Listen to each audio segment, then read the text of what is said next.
Montana Territory, 1876. Dawn broke over the eastern ridge of the valley, painting the sky in watercolor strokes of amber and violet. Ethan Blackwood stood motionless on the porch of his weathered cabin, Winchester cradled in calloused hands. His eyes, the pale blue of winter sky, narrowed against the rising light as he scanned the distant tree line. The rustlers had returned. 3 nights now, tracks in the soft spring mud, cattle spooked before dawn. Ethan had been ranching this land long enough to read the signs. Someone was testing his borders, taking measure of his vigilance. A flicker of movement caught his attention. There, at the edge of the east pasture, a figure on horseback, thinking himself concealed by the tall grass. Ethan raised the Winchester to his shoulder, drew a slow breath, and compensated 2 inches for the morning crosswind. The model 1873 was perfectly balanced in his grip, an extension of his arm rather than a tool. He aimed 3 feet above the rider's head and squeezed the trigger. The report echoed across the valley. Birds scattered from the cottonwoods along the creek. The distant rider jerked upright, then wheeled his horse and galloped toward the tree line. A warning shot, nothing more. Ethan Blackwood was not a man who killed lightly, but neither was he one to be trifled with. "Reckon he got the message," came a gravelly voice behind him. Moses Grant emerged from the barn, wiping axle grease from gnarled hands. At 70, Moses moved slower than in his younger days, but his eyes missed nothing. "For now," Ethan replied, lowering the rifle. "They'll be back, likely with friends." "Always are." Moses spat a stream of tobacco juice into the dirt. "World's full of men wanting something for nothing."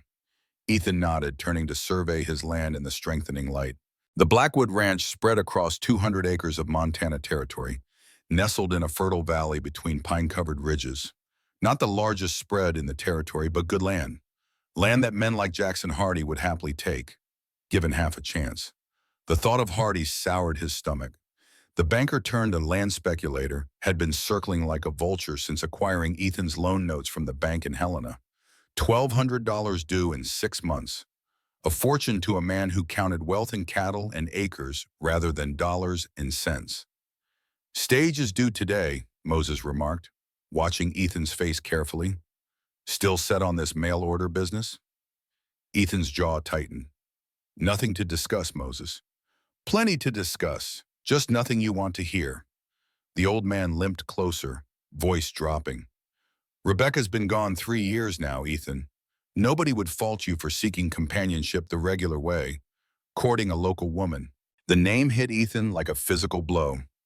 Rebecca, his wife of 8 years, taken by typhoid while he was away trading cattle in Wyoming. 3 days of fever, and she was gone before he could reach her side. The doctor said nothing could have saved her, but Ethan carried the absence like a bullet lodged too close to the heart to remove. "This isn't about companionship," Ethan said flatly. "It's business. The land trust Rebecca's father set up requires a wife to maintain inheritance. You know that." Moses snorted. "Your father-in-law's been dead 5 years. Nobody's checking those papers." "I am." Ethan's voice was quiet but final. "I gave my word to care for this land. I intend to keep it." The old man shook his head, but knew better than to push. Ethan Blackwood had served as a Union Army scout during the war between the states, developing the stubborn resilience that kept a man alive behind enemy lines. Once his mind was set, it was like trying to move a mountain with a garden spade. "Mail order bride," Moses muttered. "Woman don't even know what she's getting herself into." Ethan turned toward the house. "Neither do I, Moses. Neither do I." The interior of the ranch house reflected 3 years of masculine neglect. Not filthy, but austere and utilitarian. Dishes sat clean but stacked haphazardly on open shelves. The hearth needed sweeping. Ethan moved through the main room with military efficiency, straightening what he could in the hour before the stage would arrive. He paused before a small photograph on the mantel, the only adornment in the sparse room. Rebecca smiled from behind the glass, her eyes bright with life that the camera had somehow captured. Ethan touched the frame briefly, then turned away. From the small wooden box on the table, he removed the agreement from the matrimonial agency.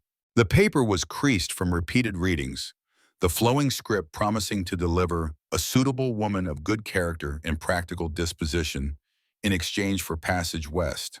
Hannah Sullivan from Boston, Massachusetts, 32 years old, former nurse during the war, no family attachments, $5,000. That was what Ethan's life amounted to in financial terms. The accumulated wealth of 12 years ranching minus the debt.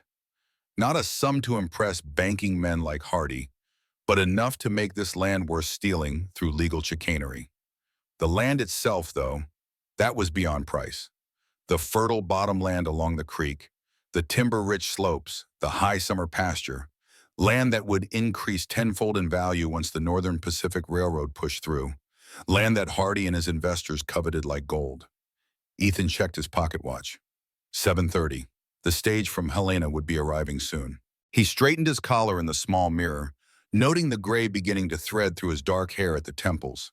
At 42, the lines around his eyes had deepened, weathered by sun and wind and loss. Not the face of a young bridegroom. But then, this wasn't about romance. This was survival. The distant rumble of the approaching stagecoach pulled Ethan from his thoughts. He stepped onto the porch, watched the cloud of dust moving along the valley road. Moses emerged from the barn again, curiosity overcoming his disapproval. "Remember," the old man said quietly, "this woman gave up everything she knows to come here. Whatever your arrangement, she deserves kindness." Ethan nodded once, jaw tight. The stage rounded the final bend, 4 horses pulling the mud-spattered coach toward the ranch house. The driver, a weathered man named Turner, grinned down from his perch as he reined the team to a halt. "Special delivery, Blackwood," he called, too cheerfully for Ethan's comfort. Turner jumped down to open the coach door, offering his hand inside with theatrical gallantry. "Watch your step now, ma'am." A gloved hand emerged, followed by the dark fabric of a traveling dress. A woman stepped carefully down from the coach, her face obscured by a heavy black veil that fell from her bonnet. She stood very straight, her posture almost military in its precision. Smaller than Ethan had expected, the top of her veiled head would barely reach his shoulder. For a moment, neither moved. The only sound was the impatient stamping of the stage horses and the wind rustling through spring grass. Then Ethan stepped forward, removing his hat. "Miss Sullivan, I'm Ethan Blackwood." The woman's head tilted slightly. "Mr. Blackwood." Her voice was clear and steady, with the refined accent of the eastern seaboard. No tremor of fear or uncertainty. She reached up and slowly lifted her veil. Ethan's carefully prepared greeting died in his throat. The left side of her face was striking in its classical proportion, with a high cheekbone, clear gray eye, and smooth skin. But the right side was a landscape of devastation. Puckered scar tissue stretched from her temple down past her jawline, pulling at the corner of her eye and mouth. The marks of fire unmistakable to anyone who had seen the aftermath of battle.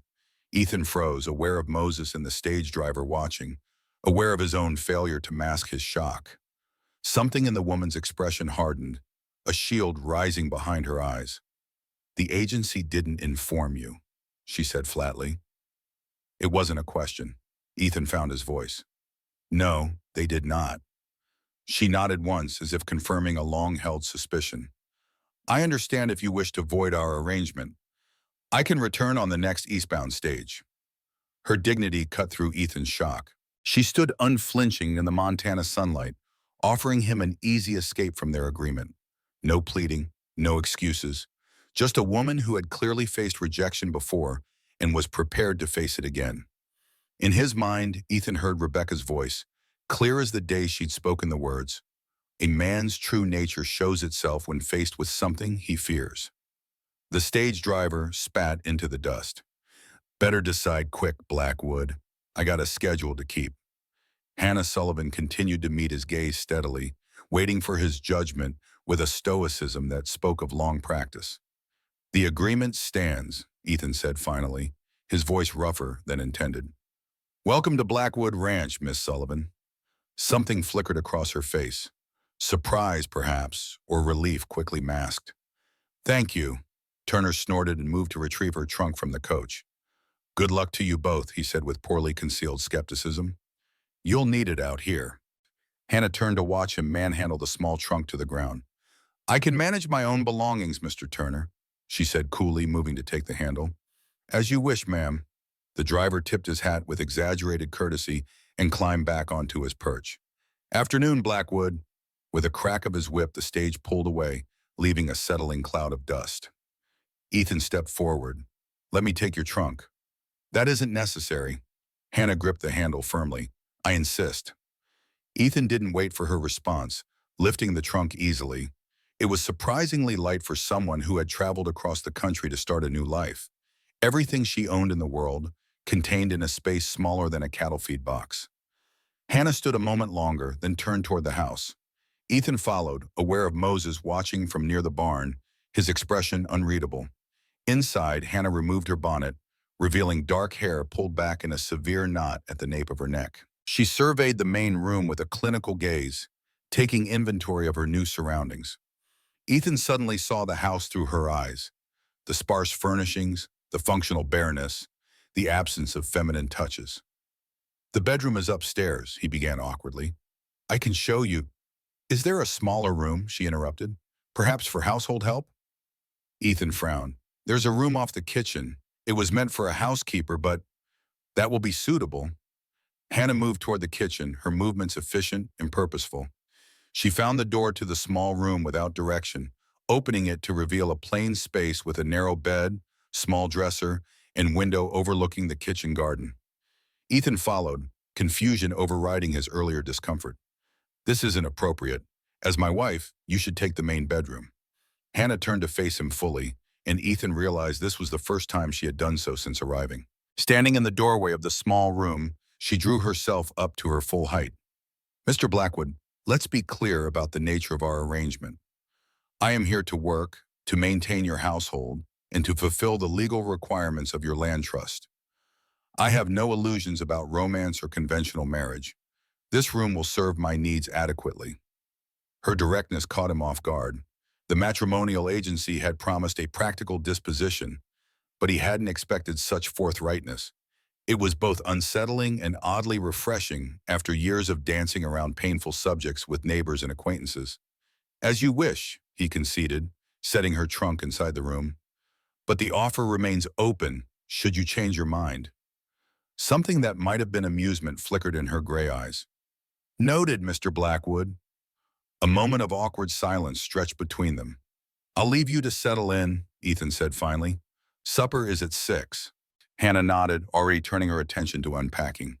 The dismissal was polite but unmistakable. Ethan backed out of the doorway, oddly relieved to escape the intensity of her presence. In the barn, Moses was checking a horse's hoof for stones. He glanced up as Ethan entered, but didn't immediately speak, waiting for Ethan to break the silence. "She was a nurse in the war," Ethan said finally, picking up a curry comb and applying it to his gelding's flank with more force than necessary. Moses nodded. "Explains the scars. Hospital fire, most likely." "You saw, then?" "Hard to miss." The old man replaced the horse's hoof gently on the ground. "Not what you expected." Ethan continued brushing, focusing on the rhythmic strokes. "Not what anyone would expect." "She staying?" "Yes." Moses studied him. "That your choice or hers?"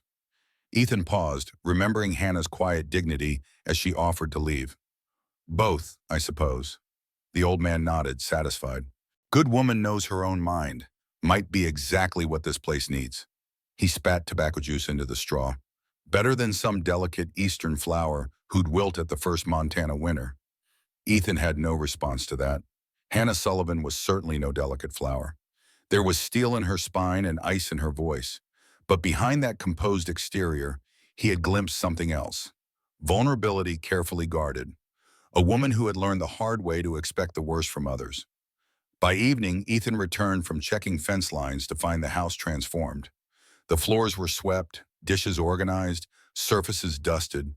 The scent of cooking filled the air, replacing the stale bachelor atmosphere. Hannah moved about the kitchen with practiced efficiency, her dark skirt swishing as she worked. Supper was simple but well prepared. Salt pork, beans with herbs, and fresh biscuits. They ate in near silence, the clink of cutlery against plates the primary conversation. Ethan found himself watching Hannah when she wasn't looking.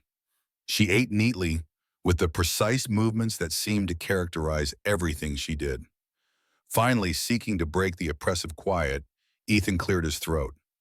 How long were you a nurse, Miss Sullivan? She looked up, seemingly surprised by the question. 4 years, from 61 to 65. The entire war. Yes, she took a sip of water. I volunteered after Bull Run. I was 27, unmarried, with some education in herbal medicine from my mother. It seemed the only useful thing to do. Ethan nodded, respecting her straightforward answer. You saw combat hospitals then? Many. A shadow crossed her face. Too many. That's where Ethan gestured vaguely toward the right side of his own face, immediately regretting the question. Hannah's expression didn't change. Yes, a field hospital near Petersburg. Confederate artillery. The shell hit the medical supplies first. Those of us near the back had time to get some patients out. The matter-of-fact recounting of what must have been hell on earth struck Ethan forcefully. This woman had seen the worst of humanity and carried the physical proof permanently etched into her skin. Yet here she sat, calmly eating dinner and discussing it as one might discuss the weather. I was a scout, Ethan offered. Union Army, Tennessee mostly, sometimes Virginia. Hannah studied him with new interest. Dangerous work. It had its moments. A ghost of a smile touched her lips. I imagine it did. Something shifted between them. Not warmth exactly, but recognition. Two survivors of the same terrible conflict, shaped by different traumas but bearing similar scars, visible and invisible. After dinner, Hannah washed the dishes while Ethan brought in more firewood for the morning. The marriage license sat unsigned on the mantel, neither of them mentioning it. The legal document that would bind them seemed secondary to the unspoken negotiations happening with every interaction.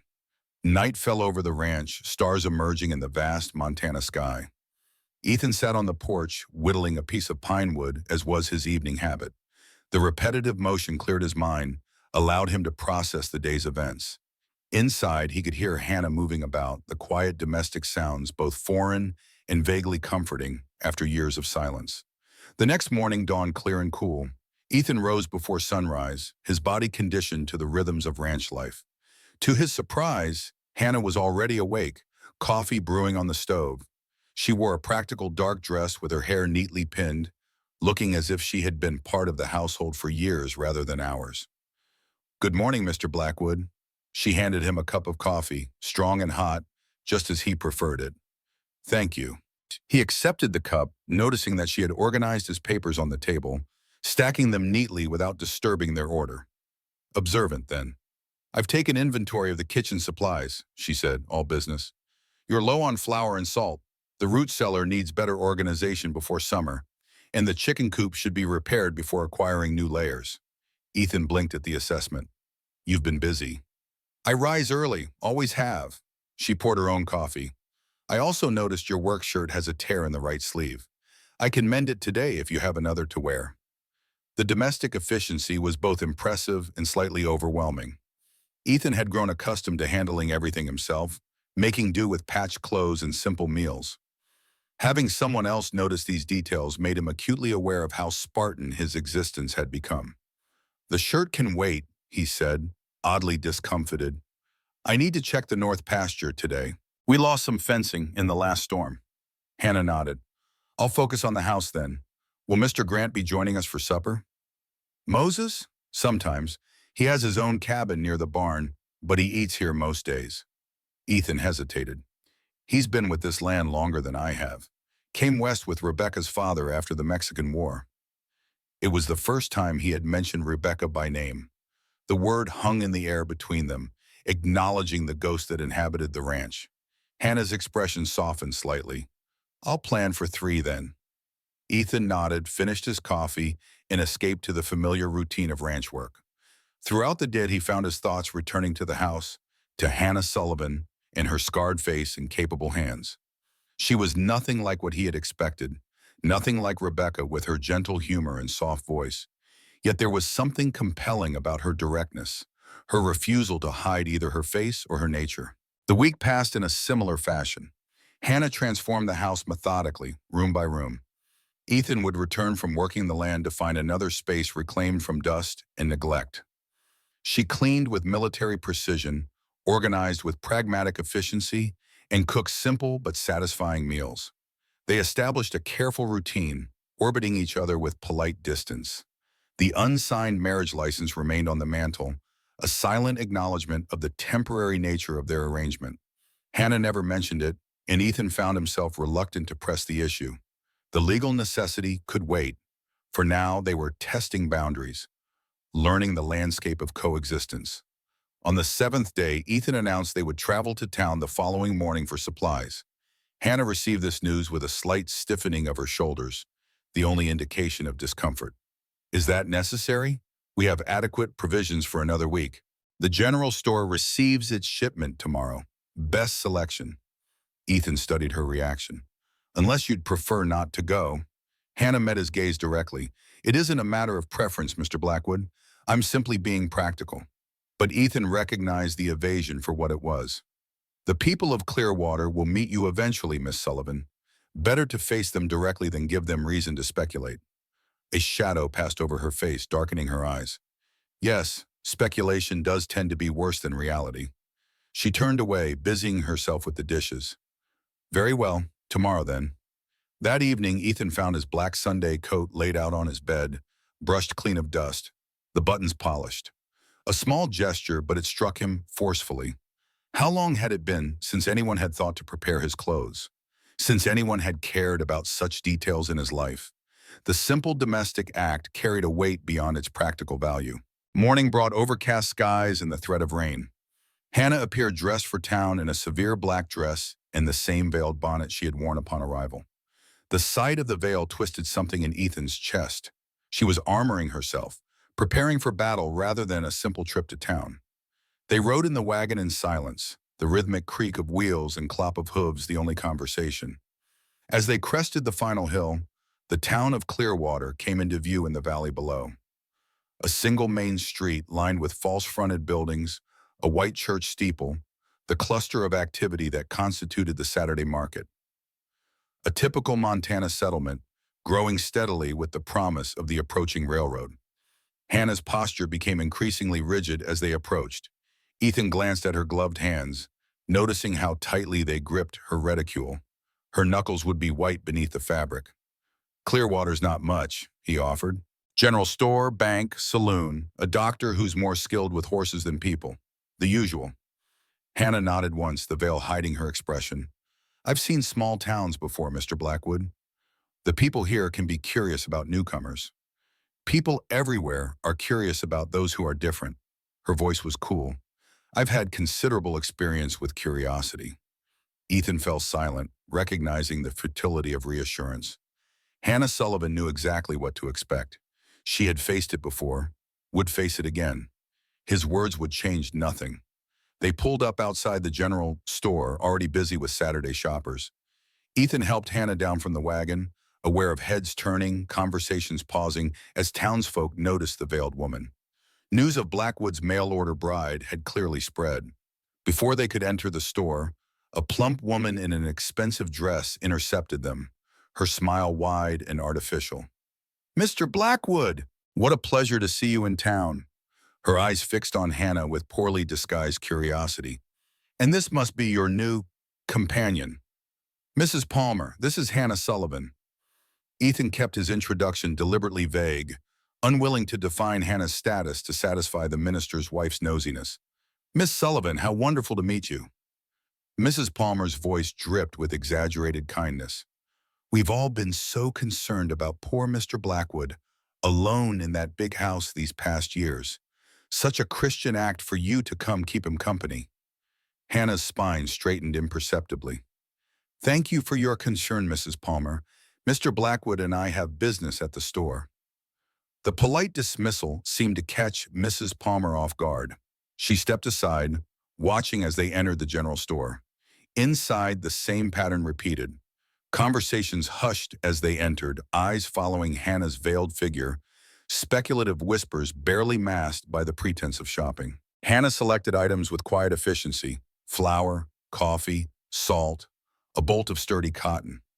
Ethan added tools and nails to their purchases, painfully aware of the attention they were attracting. The storekeeper's wife stared openly.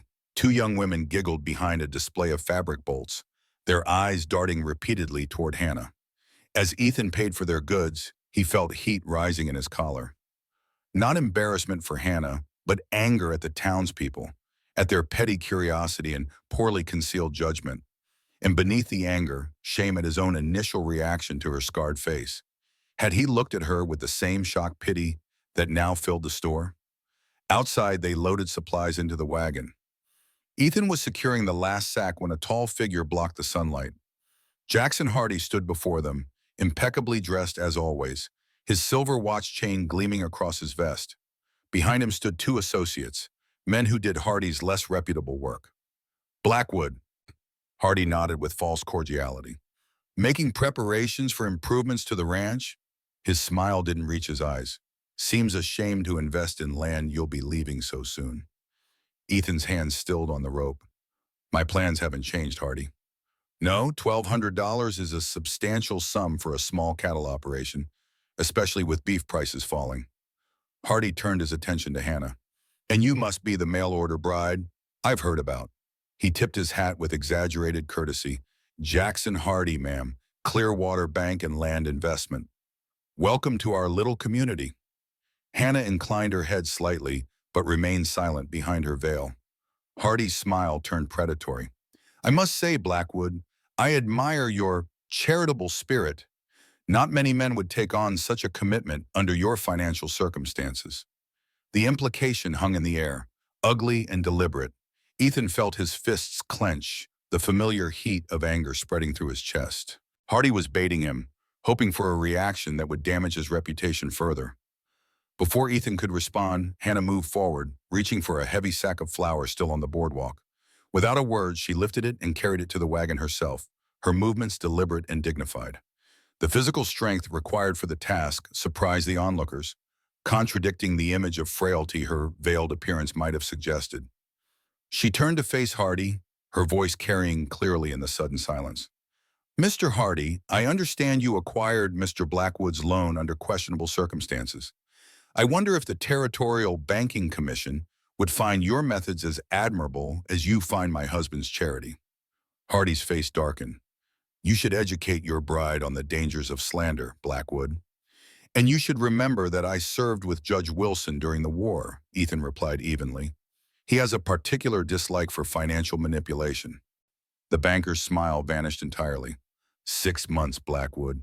Not a day more. He turned on his heel, gesturing for his men to follow.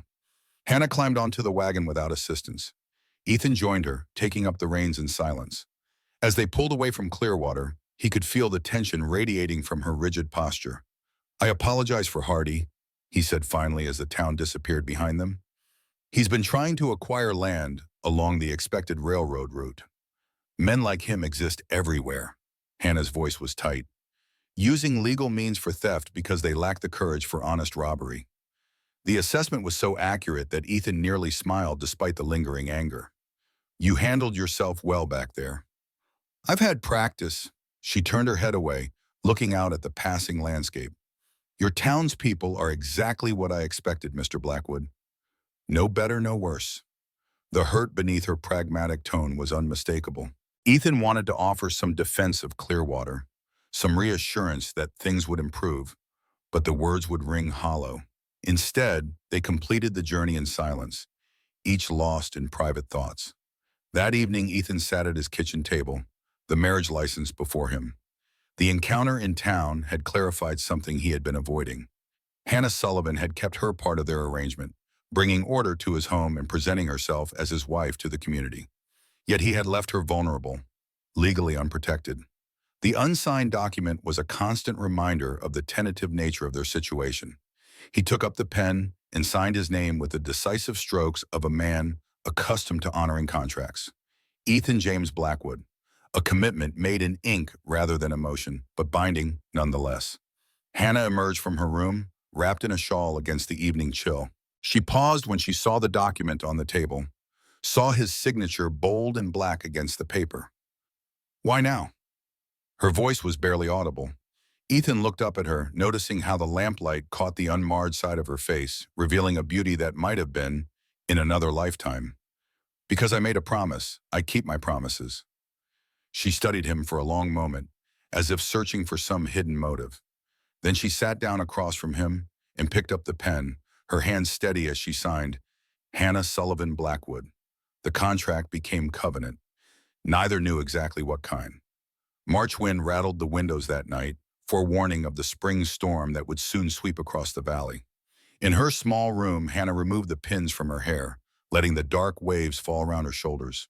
She touched the right side of her face, fingers tracing the familiar landscape of scars, reassuring herself they were still there, still defining her. She was now, legally, Mrs. Blackwood. The name sat strangely on her conscience. This arrangement was meant to be practical, functional, a transaction with clear boundaries. Yet today, watching Ethan's controlled anger when Hardy insulted her, something had shifted. A crack in the careful distance they maintained. Hannah moved to the window, looking out at the barn's dark silhouette. She had researched Ethan Blackwood before agreeing to come west. A Union Army scout with an honorable record. A widower with a solid reputation. A man with land, but financial troubles. All factual, verifiable information that had made him seem a safe choice. What her research hadn't revealed was the quiet dignity in his bearing, the respect he showed Moses, the way his hands, calloused from ranch work, could move with unexpected gentleness, the depth of grief still visible in his eyes when he spoke his dead wife's name. 1 week, she whispered to her reflection in the glass. If he sends me away, I'll go west to Oregon or California. No one knows me there. She would survive. She always did. The next morning brought dark clouds and the first drops of rain. By noon, the spring storm had settled in earnest over the valley, turning the ranch yard to mud and sending livestock seeking shelter. Ethan worked through the downpour, securing buildings and animals against the worsening weather. Hannah watched from the kitchen window as he led the last horse into the barn, his coat slick with rain, hat pulled low against the wind. There was something admirable in his methodical care for the land and animals, a responsibility he bore without complaint. Thunder rolled across the valley, followed by a sharp crack of lightning. The storm was intensifying. Hannah put coffee on to boil, knowing Ethan would be cold and wet when he finally came inside. As she worked, she found herself humming softly, an old ballad her mother had sung during storms to calm her childhood fears. The door burst open, bringing a gust of rain and wind.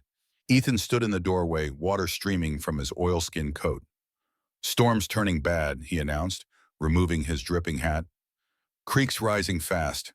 I need to move the cattle from the lower pasture." Hannah handed him the hot coffee. "Lone in this weather?" "Moses is checking the north fence line. Can't wait." He drank the coffee in 3 long swallows, the warmth bringing color back to his wind-chapped face. "Then I'll come with you." Hannah was already reaching for her coat. Ethan frowned. "That's not necessary." "It wasn't a question, Mr. Blackwood." She met his gaze steadily. "2 people can work faster than one. I grew up on a farm in Pennsylvania. I know livestock." He studied her for a moment, clearly weighing the danger against the need for assistance. Finally, he nodded once. "Wear the oilskin from the mudroom, and stay close." The storm transformed the familiar landscape into something wild and dangerous. Rain fell in blinding sheets. The creek had swollen into a churning mass that strained against its banks. 20 head of cattle huddled miserably in the lower pasture, which was rapidly becoming a shallow lake. Ethan and Hannah worked in wordless coordination, using practiced signals and gestures where voices would be lost to the howling wind. Hannah showed no hesitation, riding directly into the nervous herd, turning the cattle toward higher ground with confidence and skill. The last heifer was halfway across the rising stream when she balked, refusing to move further. Hannah dismounted without hesitation, wading into the knee-deep water to guide the frightened animal. The current tugged at her skirts, threatening her balance on the slick creek bed. Ethan moved his horse alongside hers, reaching down to grasp her arm as the heifer finally lurched forward. In that moment of shared purpose, something wordless passed between them. Trust, perhaps, or recognition of a kindred resilience. By the time they returned to the ranch house, both were soaked to the skin despite the oilskins. Night had fallen, transforming the windows into black mirrors reflecting the lamplight. Moses had returned, reporting minimal damage to the north fencing, but bringing news of a downed tree across the road to town. "We're cut off for a few days, most like," the old man said, accepting a bowl of stew from Hannah with grateful hands. Lest someone clears that oak, and it's a big one. Ethan nodded, unsurprised. Spring storms often isolated the ranch temporarily. They had adequate provisions and sturdy shelter. The isolation was familiar, even welcome sometimes. What was unfamiliar was sharing this isolation with Hannah. The storm had changed something between them. Her competence during the emergency had earned his respect in a way that domestic skills could not. And something in her had softened toward him as well, the careful distance diminishing as they worked together against a common threat. After supper, Moses retired to his cabin despite the rain, leaving Ethan and Hannah alone in the lamplit kitchen. Hannah hung their wet clothes near the stove to dry, moving with the slight stiffness of exhaustion. Ethan built up the fire, aware of her presence in a way he hadn't been before. "You handled yourself well out there," he said finally, breaking the comfortable silence. "Not many women would have waded into that creek." Hannah smiled faintly. "Not many men would have allowed it. I've learned to recognize capability when I see it." Ethan added another log to the fire. "Your farm in Pennsylvania, was it large?" "Modest, 40 acres. My father grew wheat and kept dairy cows." Her voice softened with memory. "He believed daughters should learn everything sons did. Said you never know what life will require of you." "Wise man." "Yes." Hannah's expression grew distant. He would have liked this land, the openness of it, the potential. Something in her tone caught Ethan's attention. "You see it too then? The potential." She nodded slowly. "With proper management, this valley could support twice the cattle you currently run. The soil near the creek is ideal for certain crops. And the position, with the railroad coming." She trailed off, perhaps realizing the enthusiasm in her voice. Ethan studied her with new interest. Most people saw only the harsh present of frontier life, the difficulties and isolation. Few recognized the future waiting to be built. "Rebecca used to say the same," he said quietly, "that this land was waiting to become something greater." Hannah met his eyes, surprised by the voluntary mention of his wife. "She sounds like a remarkable woman." She was. The familiar pain of loss rose in his chest, but somehow less sharp than before. This was her father's land originally. She loved it as much as I do. Hannah nodded, understanding in her gray eyes. "Then we share a purpose, Mr. Blackwood. To honor that love by preserving what she valued." The simple statement struck Ethan with unexpected force. Hannah had distilled their arrangement to its essence, finding the meaning beneath the practical necessity. Not romance, but purpose. Not passion, but shared values. Later, as the storm raged outside, Hannah fell asleep in the chair by the fire, a darning basket still in her lap. Ethan watched the firelight play across her features, softening the division between scarred and unmarred skin. In sleep, the guarded expression she maintained during waking hours fell away, revealing the vulnerabilities she kept carefully hidden. He should wake her, send her to her room. Their boundaries were clear, their arrangement defined. But something held him motionless, watching the gentle rise and fall of her breathing, seeing not the scars but the strength beneath them.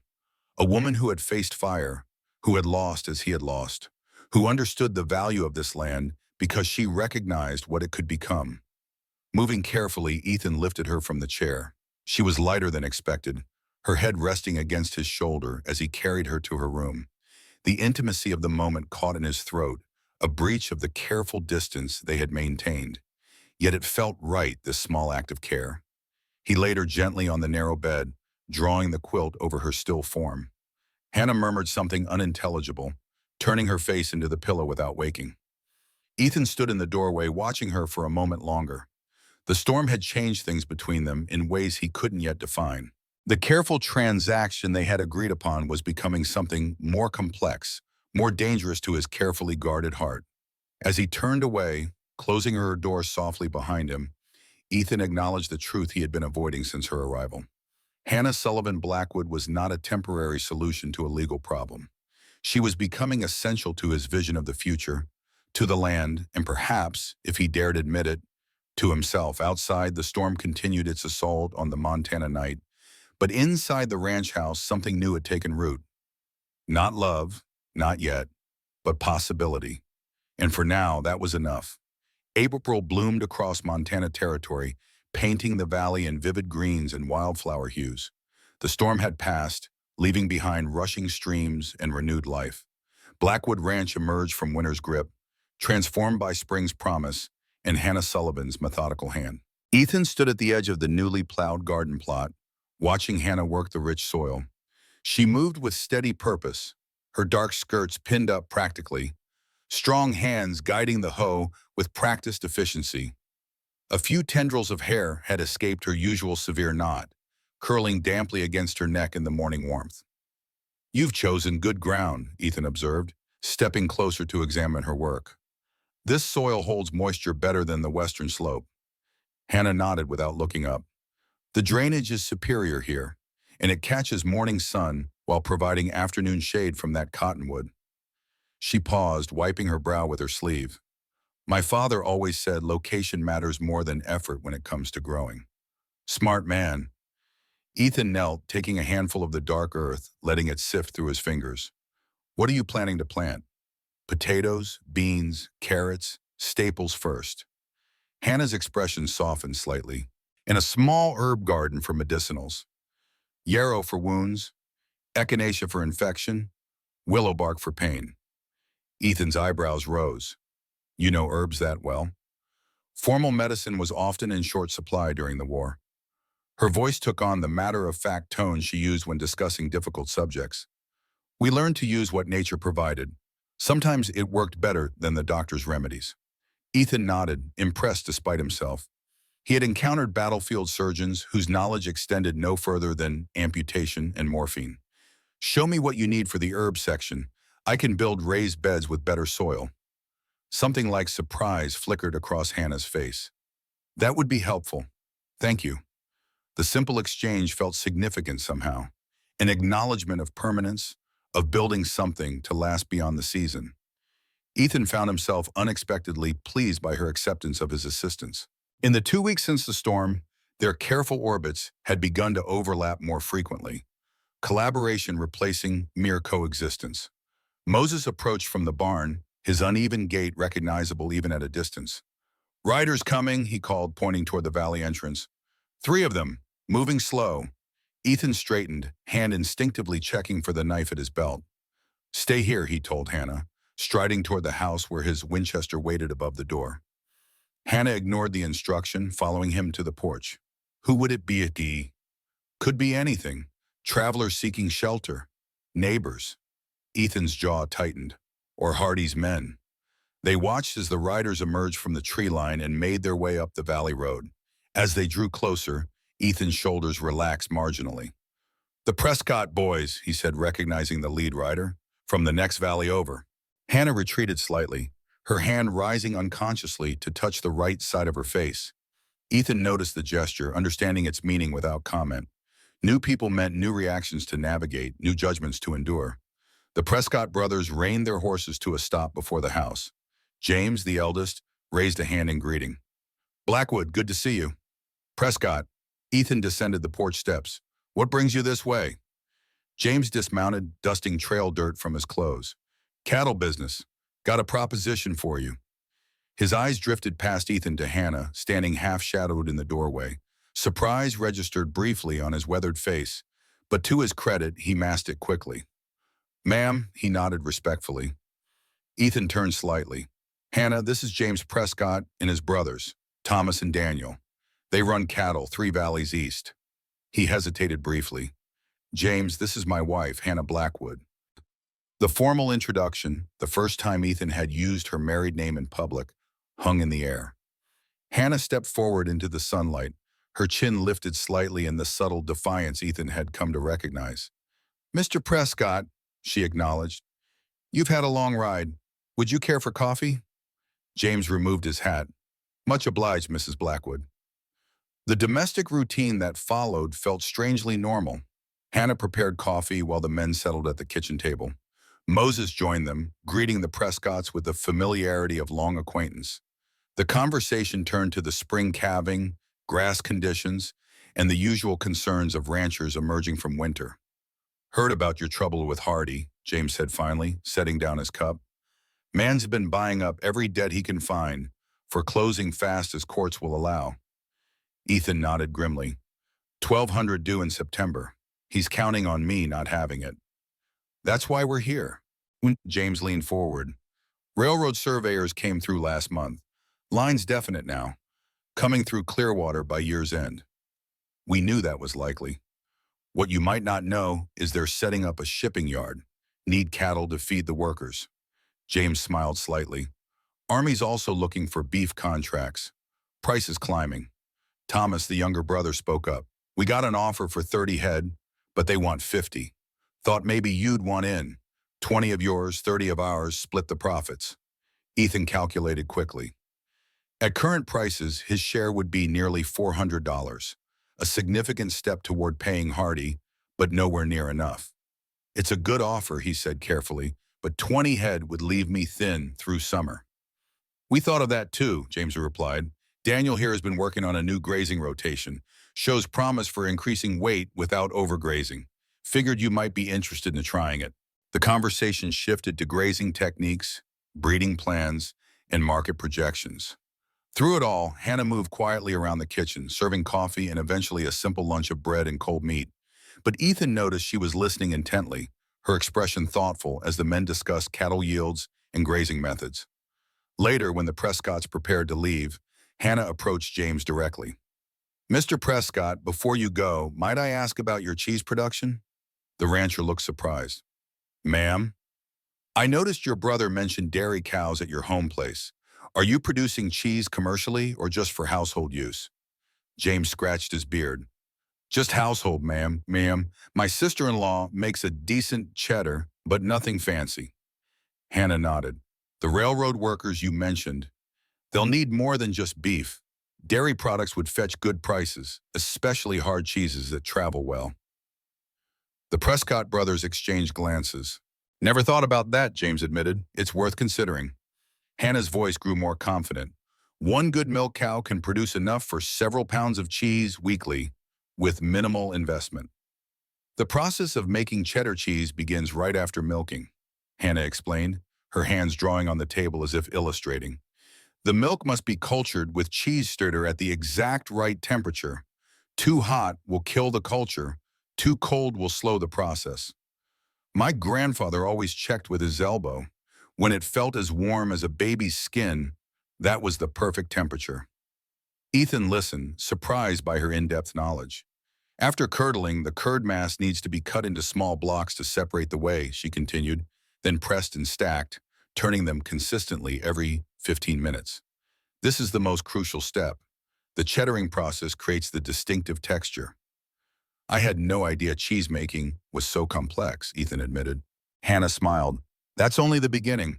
Afterward, you must mill it fine, salt it, press it into oak molds, and age it in a cool room from 3 to 12 months. 3-month cheese is mild, suitable for daily consumption. But year-old cheese, her eyes brightened, is sharp and complex and can sell for 3 times the price in major cities. She sketched a simple diagram of the necessary aging room with pine shelves, ventilation system, and stone sink for cleaning equipment. With 10 good milk cows, we could produce about 100 pounds of cheese monthly, enough to supply the railroad workers and still have surplus to sell to merchants in Helena. Ethan watched this exchange with growing interest. Hannah had never mentioned such knowledge before, yet she spoke with clear expertise. The Prescotts were listening attentively, their initial surprise at her appearance long forgotten in the face of her practical intelligence. After the Prescotts departed with promises of further discussions, Ethan found Hannah in the garden again, working as if the interruption had never occurred. You never mentioned knowing about commercial dairy production, he said, leaning against the fence post. Hannah continued hoeing. You never asked. I'm asking now. She paused, wiping her hands on her apron. My mother's family were cheesemakers in Vermont. I spent summers there as a girl learning the process. It's fairly simple, but requires attention to detail. Ethan considered this new information. You think it could be profitable here? With the railroad coming? Unquestionably. Hannah looked up, meeting his gaze directly. 20 dairy cows producing cheese could generate more stable income than twice that number of beef cattle, with less land required. The initial investment would be offset within a year. The businesslike assessment was delivered with such confidence that Ethan found himself nodding. Moses mentioned there's an old milking shed behind the north pasture. Rebecca's father kept dairy cows years ago, but after he died, he trailed off, realizing he had once again introduced Rebecca into the conversation. But Hannah showed no discomfort at the mention. "Would you show me?" she asked. "If it's still structurally sound, renovation would be more practical than new construction." The abandoned milking shed was in better condition than Ethan had expected. The roof needed repair, and the interior was thick with dust and cobwebs, but the basic structure remained solid. Hannah examined it with the same clinical efficiency she had first applied to his house, assessing possibilities rather than current condition. "It would need a proper milk room with stone counters for cooling," she mused, moving through the space, "and ventilation improved for the cheese aging. But the bones are good." Ethan watched her, struck by how naturally she had assumed the role of planning their future. Not just maintaining what existed, but building something new, something that could outlast Hardy's immediate threat. "You're thinking beyond 6 months," he observed. Hannah turned, the afternoon light catching her face. For once, she didn't adjust her position to hide the scarred side. "Should I not?" The question hung between them, laden with unspoken meaning. Their arrangement had been predicated on immediate necessity, not long-term vision. Yet here she stood, planning improvements that would take seasons to fully realize. "No," Ethan said finally. "It's good thinking. Forward thinking." A ghost of a smile touched her lips. "My father also said never solve one problem without considering the next three waiting behind it." "Your father sounds like a man I would have respected." He was. Sadness flickered briefly in her eyes. The war took him, Antietam. One afternoon, Hannah wandered farther than usual, following a trail up to the eastern hilltop of the ranch. From there, the entire valley spread beneath her feet like a living painting. The late afternoon sun gilded the grasslands, the creek winding like a silver ribbon, and the ranch house standing steadfast amid the wild landscape. Hannah sat down on a boulder, allowing herself to breathe deeply the clean air. This place was worlds apart from Boston. No judging eyes, no whispers behind her back. Here, her scars seemed no longer the most noteworthy thing about here. This land didn't care about appearances. It only responded to care and hard work. For the first time in many years, Hannah felt a strange sensation, a sense of belonging. Not because she was Ethan's wife on paper, but because this valley seemed to accept her, with all her wounds and imperfections, not demanding she be someone else. Her eyes moistened as she looked down at the distant house, which gradually she was calling home. When she returned, she brought a bouquet of wildflowers to place in a jar on the kitchen table, a small sign that she was no longer merely a temporary resident, but someone putting down roots. The simple statement carried volumes of unspoken grief. Ethan nodded, understanding without need for elaboration. The war had taken from everyone, in different ways but with the same finality. "I'm sorry," he said quietly. "Is am I for your Rebecca?" Hannah's voice was gentle but direct. "Loss shapes us, Mr. Blackwood, but it needn't define us." Something in her words resonated deeply with Ethan. They were not empty consolations, but the hard-earned wisdom of someone who had faced her own griefs. Someone who carried visible reminders of that pain every day, yet continued forward. Before he could respond, Moses appeared in the doorway. "Ethan, rider coming fast. Looks like trouble." Ethan moved quickly to the door, squinting against the late afternoon sun. A single horseman was galloping up the valley road, pushing his mount hard. As he drew closer, Ethan recognized Charlie Wilson, the 17-year-old son of Judge Wilson from Clearwater. "Mr. Blackwood," the boy called, reining his lathered horse to a skidding stop. "Pa sent me, said you needed warning." "Catch your breath, son," Ethan said, taking the horse's bridle to steady the nervous animal. "What's happened?" Charlie wiped sweat from his face. "Hardy filed foreclosure papers this morning. Claims your loan's in default due to missed interest payment." "What?" Ethan's voice hardened. "Payment's not due until end of month. Pa says Hardy altered the terms when he bought the note. Made it look like you missed a payment in February." "That's fraud." Charlie nodded vigorously. "Pa knows it, but as judge, he can't interfere directly. Told me to ride out and warn you that Hardy's sending men tomorrow with papers." Ethan felt cold anger settling in his chest. Your father's a good man, Charlie. Thank him for me. He turned to Moses. Get the boy some water and see to his horse. As Moses led Charlie toward the well, Ethan turned to Hannah. Her face had gone pale, but her expression remained composed. What will you do? She asked quietly. Ride to Clearwater tonight. Speak to Judge Wilson directly. Ethan's jaw tightened. Hardy thinks he can steal this land through legal trickery. He's wrong. Hannah nodded. I'll prepare food for your journey. Her practical response steadied him. No hysterics, no useless questions, just immediate adaptation to the changed circumstances. Ethan found himself unexpectedly grateful for her calm efficiency. As dusk gathered, Ethan prepared for the night ride to Clearwater. Hannah packed cold biscuits, jerky, and a flask of coffee in his saddlebags, moving with quiet purpose. When all was ready, she handed him his oilskin coat, anticipating the night chill that would settle in the valley. Be careful, she said simply. Hardy wouldn't have acted unless he believed he could succeed. I know. Ethan checked his Winchester one last time. Moses will stay close to the house. If anyone but me approaches, don't open the door. Hannah's eyes hardened slightly. I can defend what's mine, Mr. Blackwood.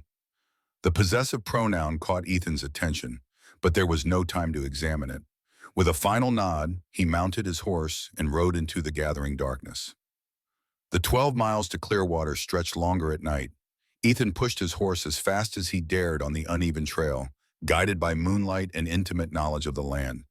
His mind raced ahead to Clearwater, to Judge Wilson and the legal trap Hardy had set. Judge Wilson's home sat at the edge of town, a sturdy two-story structure that doubled as his private law office. Despite the late hour, lights still burned in the front room. Ethan tethered his horse and approached the door, aware of the unusual nature of his visit. The judge himself answered, a tall man with iron-gray hair and penetrating eyes. Blackwood, he said without surprise. Charlie found you then. He did. Ethan removed his hat as he stepped inside. I appreciate the warning. Wilson nodded grimly. Least I could do. Hardy's overreached this time. Altering legal documents is a serious offense. Can you stop the foreclosure? The judge sighed, gesturing Ethan toward a chair. Not directly. The documents appear correct on their face. Without proof of alteration, the law must proceed as written. So he gets away with it. Ethan remained standing, too tense to sit. I didn't say that. Wilson moved to his desk, removing several papers from a drawer. Hardy's been acquiring debts throughout the county. Yours isn't the first he's manipulated. I've been gathering evidence, quietly. He spread the papers before Ethan. Land records, loan agreements, foreclosure notices. A pattern is emerging, but building a legal case takes time. Time I don't have, Ethan said flatly. Wilson nodded. Hence my warning. You need to protect yourself legally while I continue my investigation. He picked up a pen, jotting notes on a fresh sheet of paper. First, don't accept service of any documents without witnesses present. Second, file a formal objection into the claim default. Third, and most important, secure alternative financing, if possible. The judge looked up, his expression grave. Hardy has friends at the Territorial Bank, but there are other options. The Cattlemen's Association in Helena has established a fund for situations like yours. With your service record and standing, you'd likely qualify. I'd have to travel to Helena. That's 3 days each way. Yes. Wilson's gaze was steady, and you'd need to leave immediately. Before Hardy's men arrived with those papers, Ethan absorbed this, calculating quickly. 6 days minimum for the journey, leaving Hannah and Moses to face Hardy's men alone. The thought sat uneasily in his stomach. There's one more thing you should know, Wilson said, his voice lowering. Hardy's been asking questions about your wife, her background, her time as a nurse during the war. I don't know what he's after, but he's digging. Cold anger flared in Ethan's chest. Hannah's past is her own business. I agree, but Hardy clearly thinks there's something there he can use. Wilson leaned forward. Blackwood, I've known you since you came to this territory. You're a good man, but Hardy plays by different rules. He wants that land, and he'll use any means to get it. Ethan left the judge's house with a clear plan, but a troubled mind. The night had deepened, the town of Clearwater fallen silent, except for distant piano notes drifting from the saloon. He remounted his horse, but instead of heading directly back to the ranch, he rode to the telegraph office. The operator was closing up, but at the sight of Ethan's grim expression, he reluctantly reopened his door. 20 minutes later, 3 telegrams were on their way. One to the Cattlemen's Association in Helena, one to a former Army comrade now working for the territorial government, and one to a banking connection in Denver. Contingencies. Options. Ethan had learned in war never to fight on a single front. It was well past midnight when he finally turned his horse toward home. The moon had set, leaving the trail in darkness broken only by starlight. The journey back was slower, his mind heavy with the weight of decisions that couldn't wait until morning.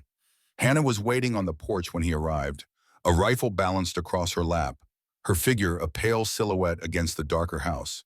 She stood as he dismounted, setting the rifle aside. "You should be sleeping," Ethan said, leading his tired horse toward the barn.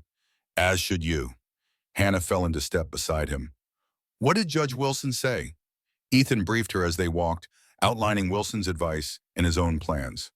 Hannah listened without interruption, her expression thoughtful in the dim light of the barn lantern as Ethan unsaddled his horse. "So you'll leave for Helena tomorrow," she said when he had finished. Not a question, but a conclusion. First light. Ethan began brushing down his mount, the rhythmic strokes calming his mind. "Moses knows the ranch routine. You'll manage the house. And if Hardy's men come with those papers, don't accept them. Don't sign anything." Ethan's voice hardened. "This is legally your home now too, Hannah. You have every right to refuse entry to anyone." She nodded, absorbing this. "I'll need your Winchester. My father's shotgun is effective but limited in range." On the practical request, delivered without drama or fear, reminded Ethan again of how different Hannah was from most women of his acquaintance. She didn't ask if Hardy's men would be dangerous. She simply prepared for the possibility with the same efficiency she applied to household management. "Of course," Ethan hesitated, then added, "Wilson mentioned something else. Hardy's been asking questions about your past, your time as a nurse." In the lantern light, he saw Hannah's face go very still. "What sort of questions?" He didn't specify, just that Hardy was digging. Ethan studied her reaction. "Is there something I should know?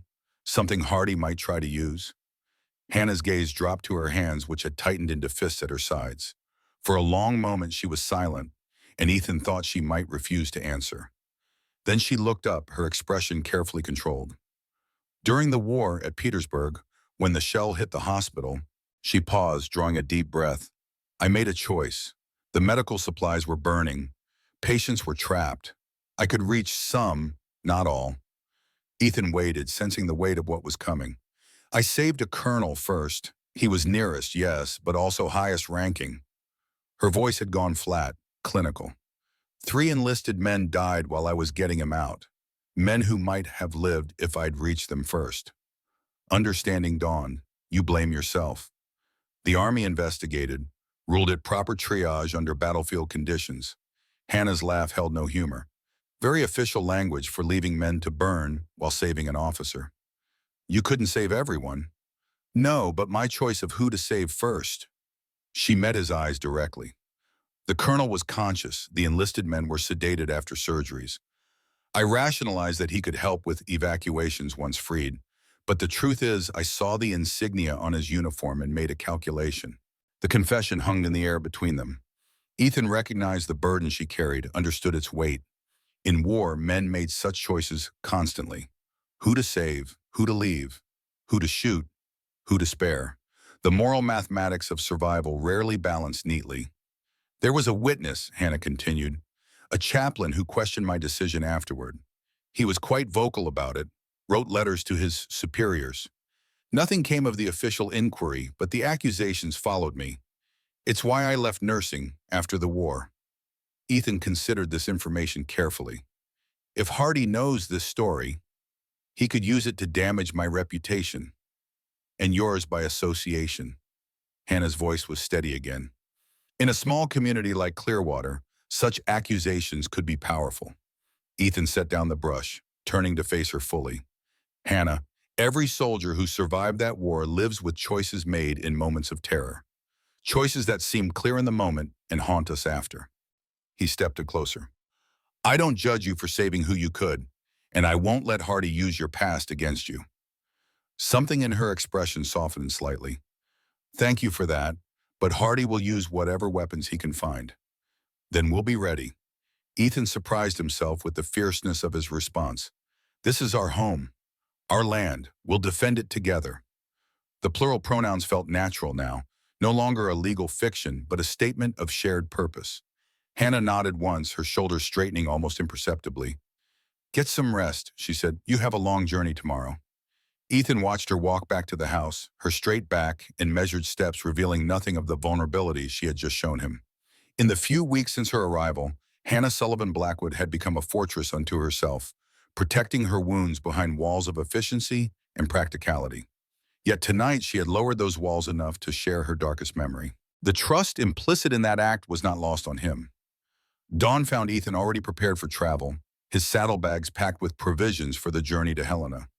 Hannah had risen even earlier, preparing a substantial breakfast and additional food for the trail.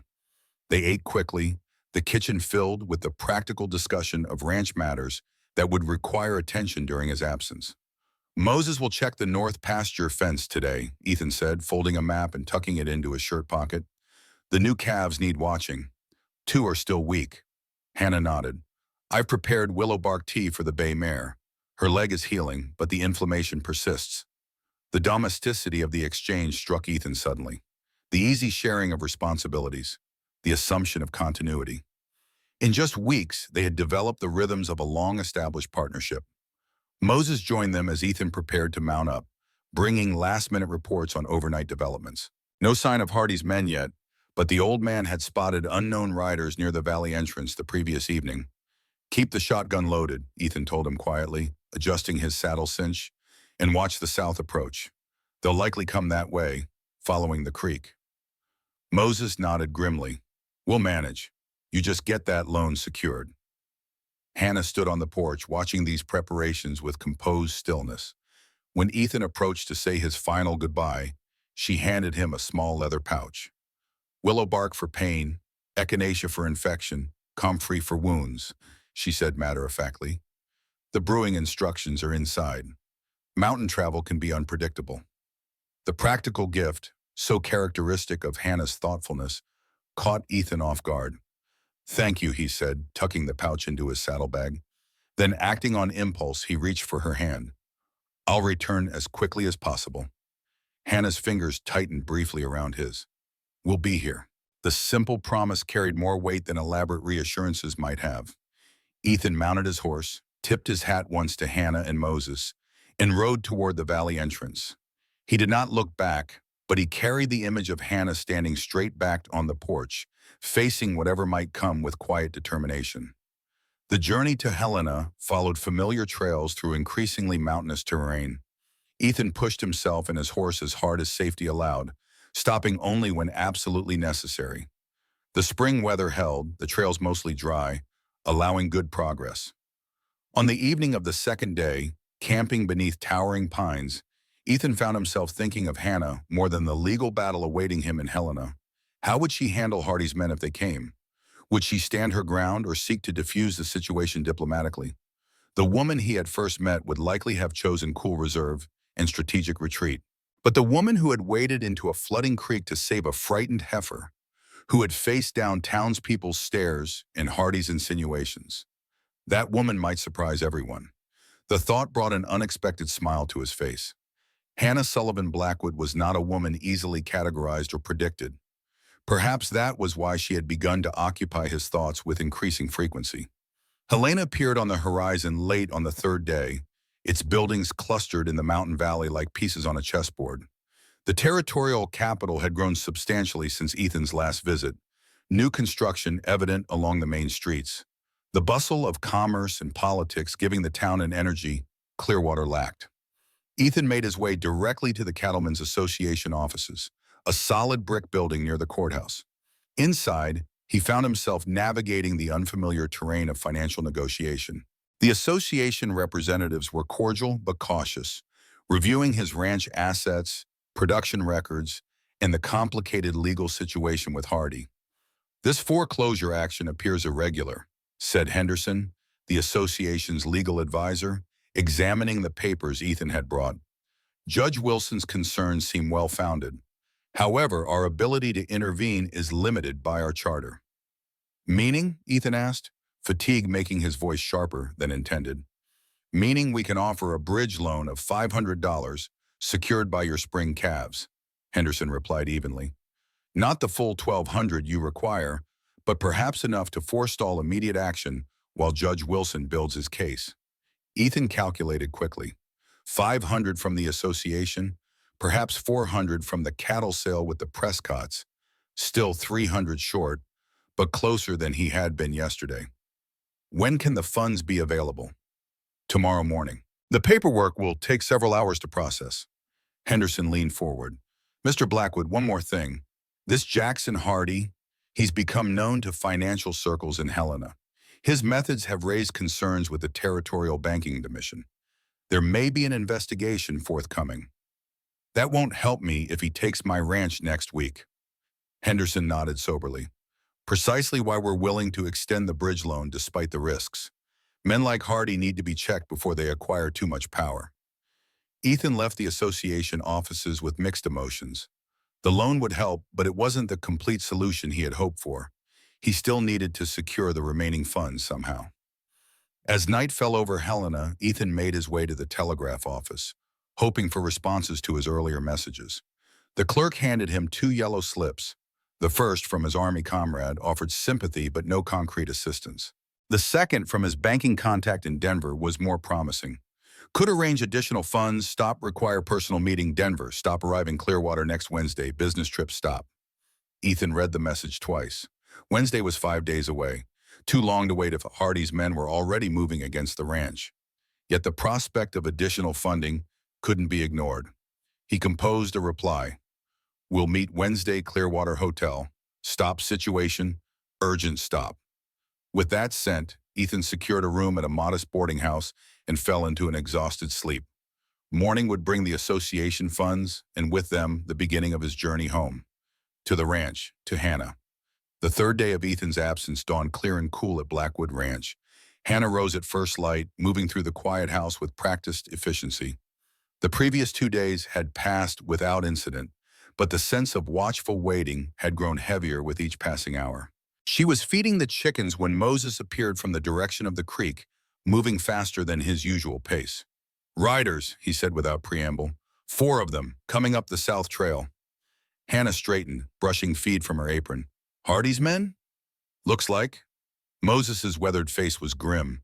Recognized Jackson Hardy himself in the lead, and that hired gun of his, Mercer. Hannah nodded calmly, though her pulse had quickened. How long? 20 minutes, maybe less. Time enough. She handed the feed pail to Moses. Finish with the chickens. I'll prepare inside. The old man looked like he might object, then nodded sharply. Don't let them push you, Mrs. Blackwood. This is your home now, too. The simple acknowledgement strengthened her resolve. Hannah moved quickly to the house, her mind already formulating a strategy. Judge Wilson's advice had been clear. Don't accept service. Don't sign anything. But beyond that, she would need to rely on her own judgment. Inside, she changed quickly from her work dress to her best black dress, the one she had worn to town. Not out of vanity, but strategy. She would meet Hardy not as a farm woman, caught unaware, but as the lady of the house, composed and dignified. The psychological advantage might be small, but she would take every edge available. Next, she loaded Ethan's Winchester and positioned it just inside the front door, out of sight but within easy reach. The shotgun she placed in the kitchen, covering the back entrance. Weapons were a last resort, but she had not survived a war without learning preparedness. Finally, she put coffee on to boil. A social nicety, yes, but also a subtle assertion of control. Hardy would arrive expecting to intimidate. She would receive him as any proper hostess might receive unwelcome but unavoidable guests.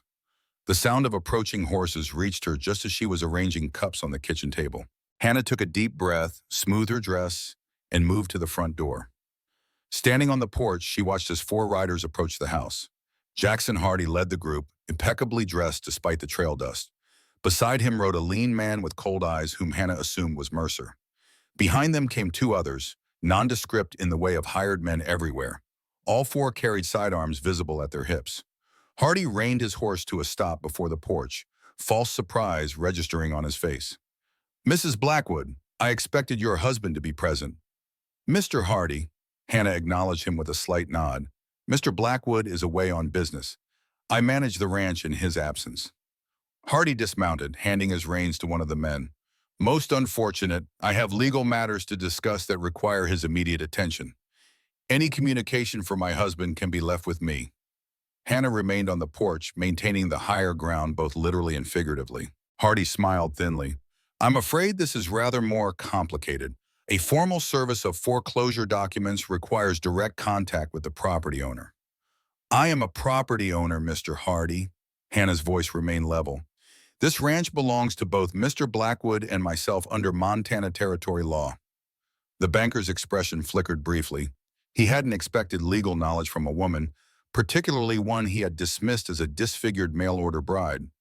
Hannah allowed herself a moment of satisfaction at having disrupted his script. "Nevertheless," Hardy continued, recovering, "the debt was contracted by Mr. Blackwood in a loan before your arrangement. The foreclosure proceeds against him specifically." Hannah raised an eyebrow.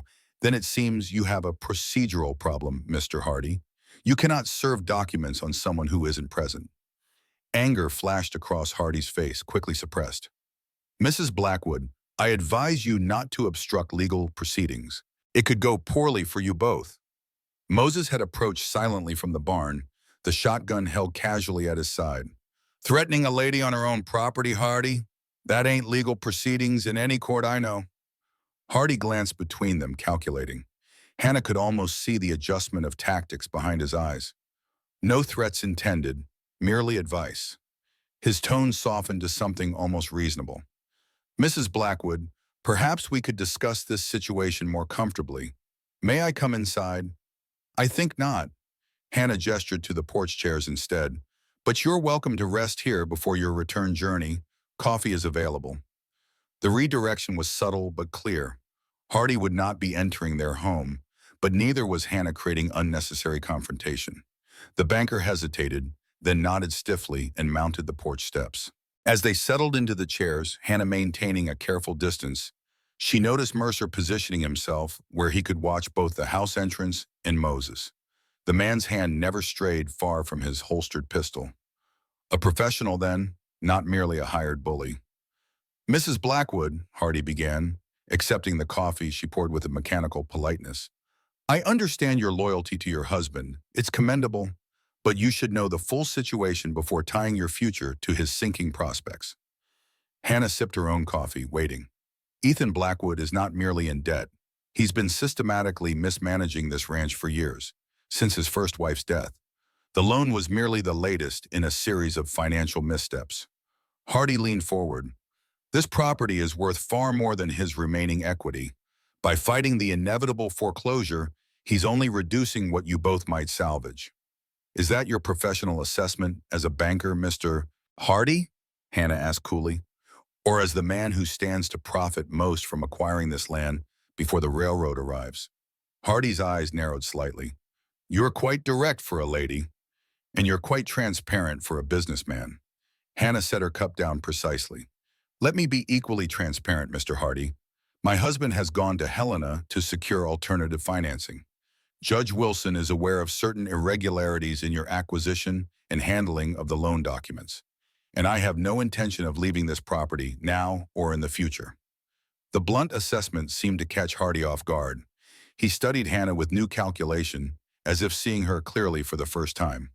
"You're an unusual woman, Mrs. Blackwood. Your history suggests as much." The deliberate reference to her past sent a chill through Hannah, though she maintained her composed expression. "My history is irrelevant to the matter at hand." "Is it?" Hardy set his coffee aside. "A nurse with a controversial war record. A woman who fled Boston after certain accusations regarding patient care decisions. A convenient marriage to a financially desperate rancher." He smiled coldly. "History shapes perception, Mrs. Blackwood, and perception matters greatly in small communities like Clearwater. The threat was unmistakable. Hannah felt anger rising but kept her voice steady. If you're attempting to intimidate me with vague insinuations about my past, Mr. Hardy, you're wasting both our time.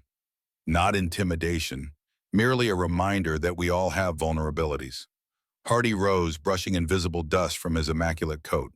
When your husband returns, inform him that he has 3 days to present full payment or the formal foreclosure proceedings will begin. Judge Wilson's personal feelings notwithstanding, the law is quite clear on defaulted loans.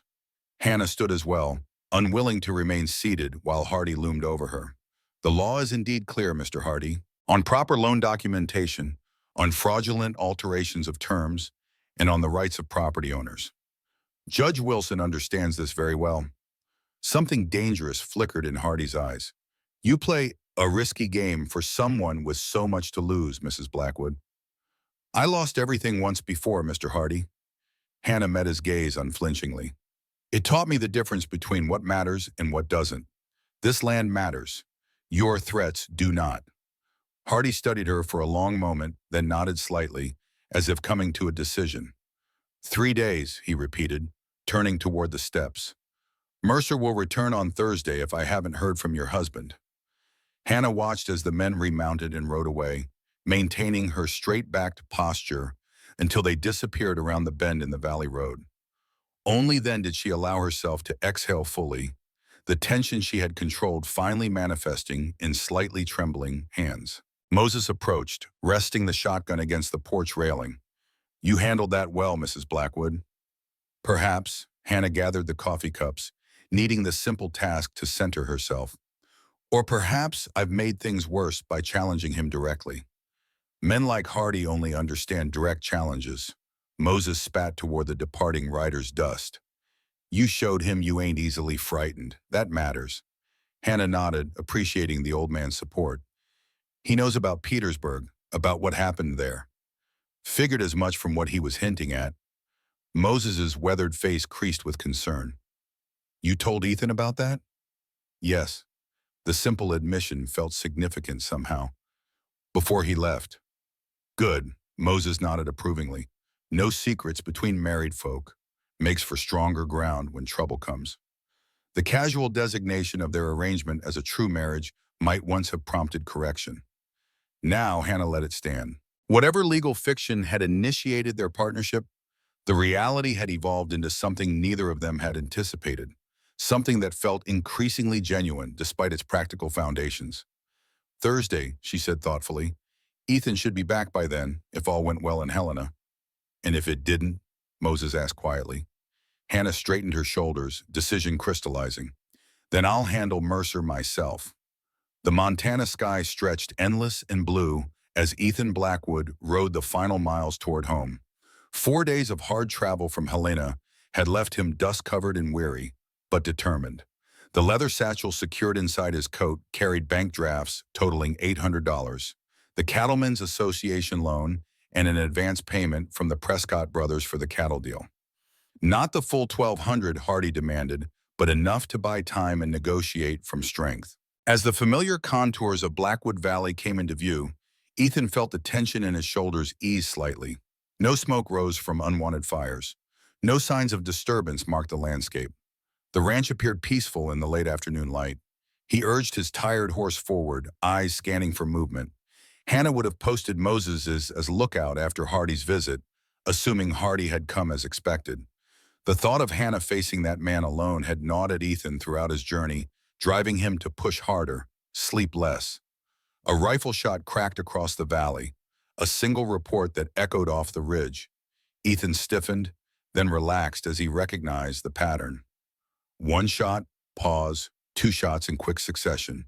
Moses's all-clear signal established years ago, not danger, but recognition. Minutes later, Moses appeared on the ridge trail, rifle resting easily across his saddle. The old man raised a hand in greeting as he rode to intercept Ethan. Good timing, Moses called, falling in beside him. Hardy's man Mercer is due tomorrow. Hannah? Handling things. Woman's got steel in her spine. Pride colored the old man's voice. Hardy came 3 days back. 4 riders, all armed. Thought they'd intimidate her into signing something. Ethan's jaw tightened. And Moses grinned, tobacco-stained teeth showing beneath his gray mustache. She offered them coffee on the porch, cool as December, wouldn't let them inside, laid out the law better than any circuit judge I've heard, even called Hardy on his tampering with the loan papers. Relief mingled with something like pride in Ethan's chest. He'd gambled, leaving Hannah to face Hardy, trusting her strength. By Moses's account, she'd proven more formidable than even he had anticipated. Any trouble after they left? Moses shook his head. Quiet, too quiet maybe. Hannah's kept the Winchester loaded and close. Slept in the main room 2 nights, watching the approach. He paused. She never complained, never showed fear, but she ain't slept proper since you left. They crested the final rise, overlooking the ranch house. Ethan saw a figure emerge onto the porch. Hannah, her dark dress visible against the weathered wood. She stood straight-backed, watching their approach, one hand shading her eyes against the western sun. Get yourself cleaned up, Moses said gruffly, reining his horse toward the barn. Woman's been waiting long enough. Ethan nodded, suddenly conscious of his trail-worn appearance.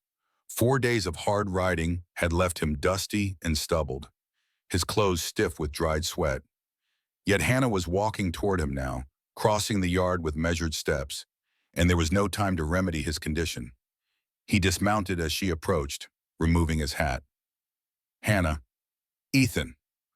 Her formal use of his first name registered immediately. Since when had she abandoned the careful Mr. Blackwood she had maintained since her arrival? The shift felt significant. You're well? He asked, searching her face for signs of strain. Yes. Hannah's gaze moved over him, assessing.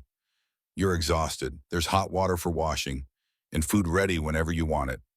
The practical care behind these simple statements touched Ethan unexpectedly. Thank you. He hesitated, then reached into his coat, withdrawing the leather satchel. I secured 800, not the full amount, but enough to negotiate. Hannah's expression lightened. That's good news. The Prescotts sent word yesterday. They've agreed to the full price on the cattle deal, another 400 by month's end. Ethan calculated quickly. 1,200 total. Exactly what we need. Yes. A ghost of a smile touched Hannah's lips. Though I suspect Hardy will discover some additional fee or interest to increase the amount due. Likely. Ethan handed his horse's reins to a waiting stable boy, one of the Prescott hands sent to help during his absence. Moses says Hardy threatened you. Something flickered in Hannah's eyes. He tried. He knows about Petersburg, implied he would use it against us in Clearwater. Us, Ethan noted. Not me or you, but us. The subtle shift in pronouns reflected a deeper change in their arrangement. What had begun as a practical transaction had transformed, gradually but undeniably, into a true partnership.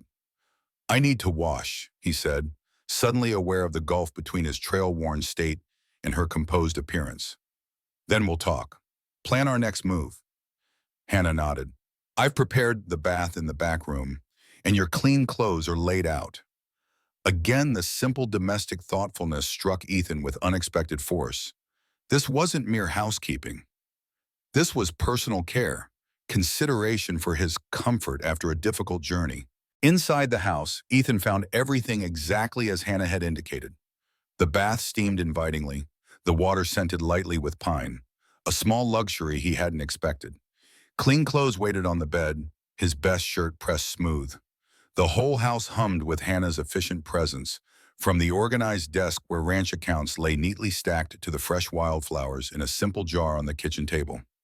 Later, bathed and dressed in clean clothes, Ethan joined Hannah in the kitchen. She had prepared a substantial meal, venison stew, fresh bread, early spring greens from her garden.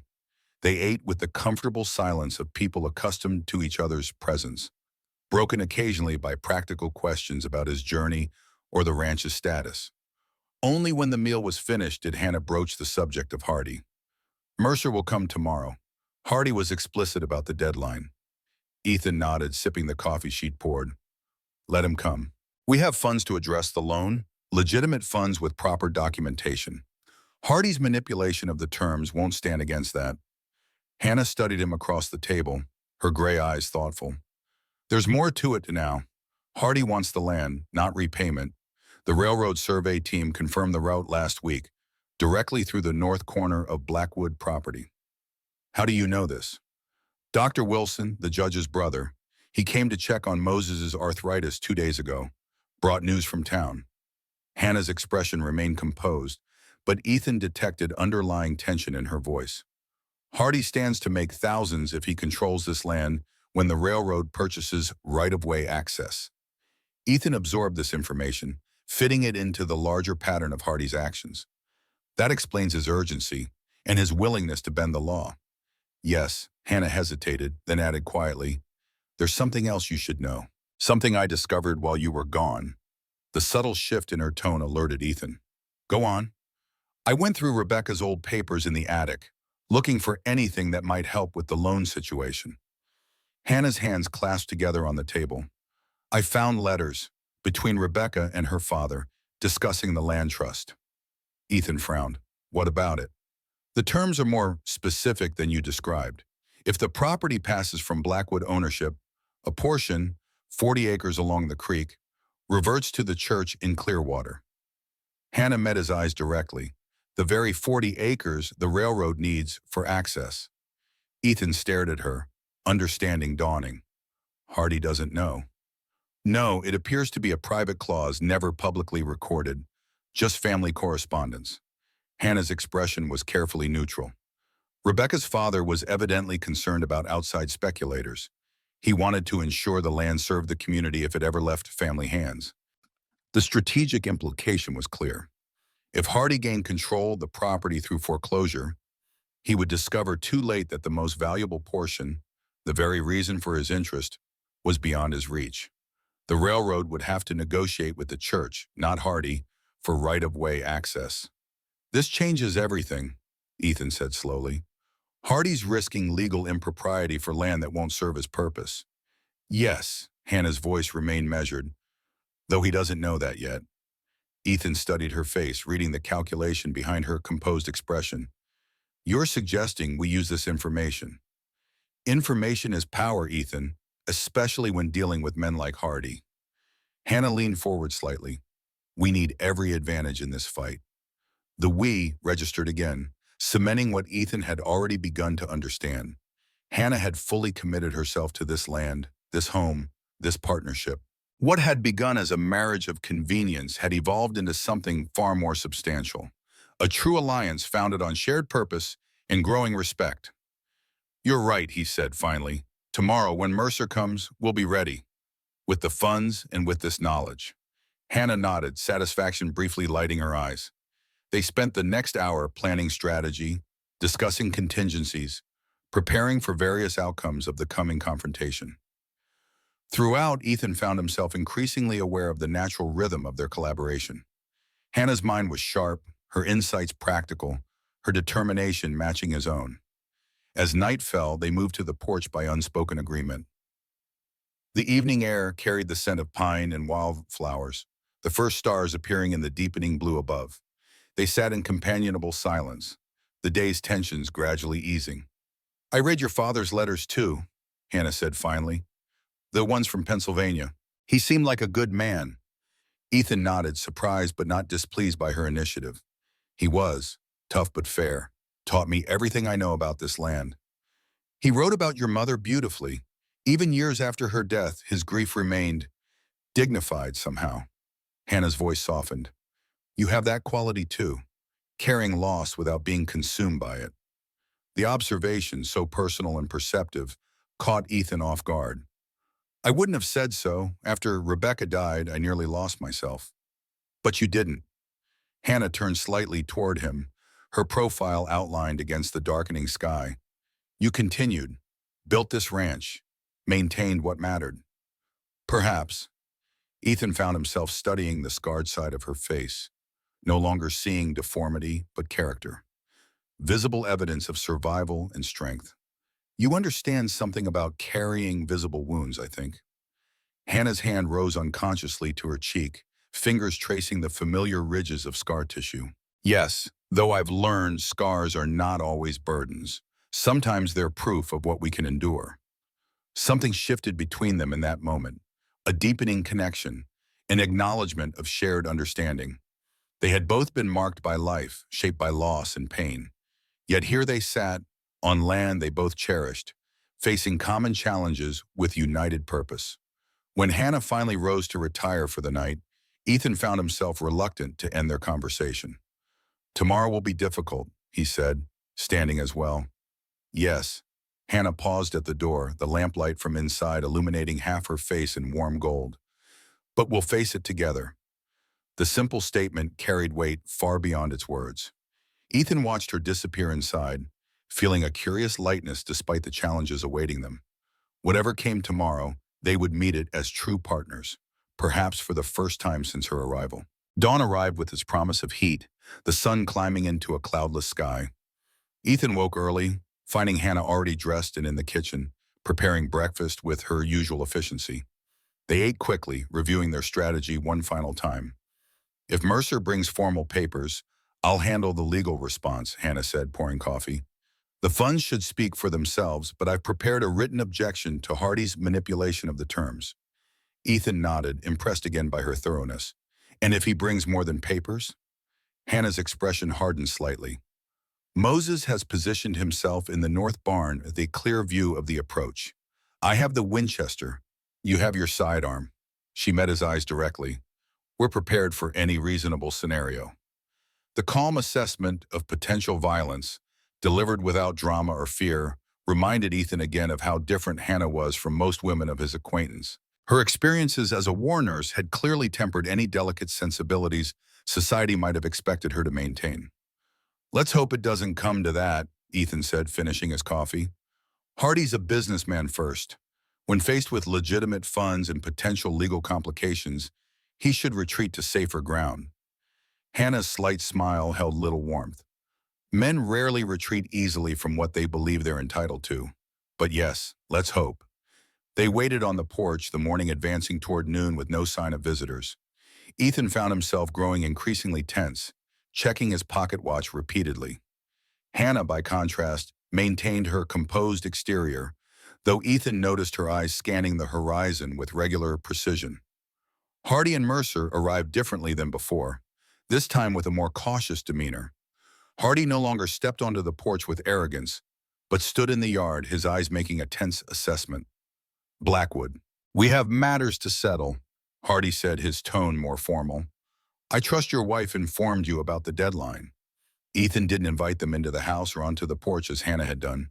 Instead, he descended to meet Hardy on level ground, eliminating the height advantage that Hannah had maintained during the previous confrontation. "We're fully prepared," Ethan said, his voice steady, both financially and legally. Mercer and the others maintained their distance, hands near their guns, but not directly threatening. Hannah stood on the porch, the Winchester within reach, but not in her hands, a subtle balance between vigilance and confidence. Hannah stepped forward slightly. "Mr. Hardy, my husband has secured the funds to address the outstanding loan balance. $1,200 as specified in the original agreement." Hardy raised an eyebrow, genuine surprise crossing his features before he controlled his expression. Quite impressive given the timeline. "However, there are additional considerations. Late fees, processing costs." "No," Hannah's voice was calm but firm.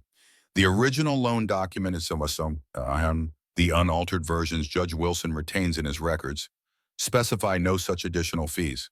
Any attempt to add costs now would constitute clear evidence of fraud." The direct accusation hung in the air. Mercer's hand drifted closer to his holstered pistol, a movement Ethan noted without appearing to notice. Hardy's eyes narrowed. "Mrs. Blackwood, you continue to make serious allegations without evidence." "On the contrary," Hannah produced a folded paper from her pocket. "This is a certified statement from Judge Wilson documenting the discrepancies between your version of the loan agreement and the court's registered copy. The differences in interest calculation alone constitute actionable fraud under territorial statutes." Ethan watched Hardy's face, seeing the calculation behind his eyes. The banker hadn't expected this level of preparation, this direct challenge to his methods. The balance of power was shifting visibly. "Additionally," Ethan added, "we've prepared formal complaints to the Territorial Banking Commission and the Land Office regarding your pattern of questionable foreclosure actions. Those will be withdrawn, of course, if our business concludes satisfactorily today." Hardy's jaw tightened almost imperceptibly. You're taking considerable risks, Blackwood. A small rancher challenging a territorial bank rarely ends well. Perhaps. Ethan met his gaze steadily. But a small rancher with documented evidence of fraud, connections to the territorial judge, and $1,200 in certified bank drafts might fare better than you expect. A tense silence followed, broken only by the soft nickering of the horses and the distant call of a hawk circling overhead. Ethan could feel Hannah beside him, her presence steady and unwavering. They had planned this confrontation carefully, anticipated Hardy's responses, prepared their countermoves, like chess players working in tandem. Finally, Hardy nodded once, his expression unreadable. Very well. $1,200 as originally agreed. I'll have my clerk prepare a receipt acknowledging payment in full.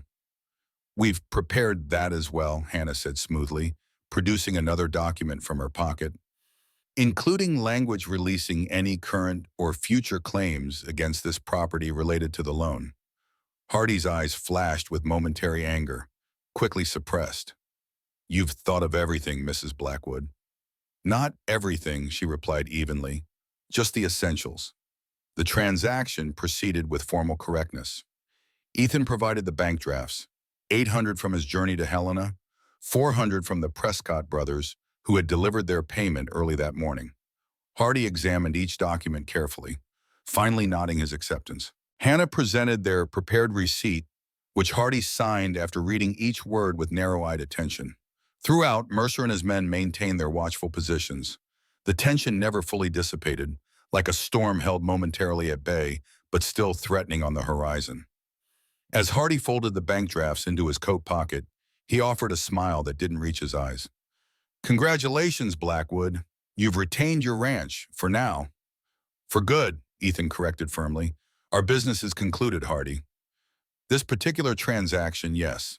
Hardy replaced his hat, adjusting it precisely. But Clearwater is growing. The railroad brings opportunity. Future dealings may be inevitable. Perhaps. Ethan moved slightly, positioning himself between Hardy and Hannah in a subtle but deliberate motion.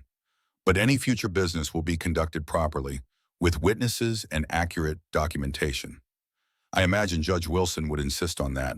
The implied warning was clear. Hardy studied him for a long moment, then turned toward his horse. Mrs. Blackwood, he said, nodding slightly in Hannah's direction, you've proven quite resourceful, an unexpected quality in a mail-order bride. And you've proven quite predictable, Mr. Hardy, Hannah replied coolly. Exactly the quality one expects in a man who values profit over principle. Hardy's smile tightened fractionally, the only indication her barb had landed.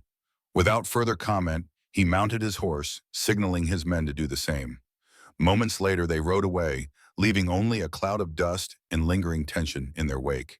Ethan and Hannah remained on the porch, watching until the riders disappeared around the bend in the valley road.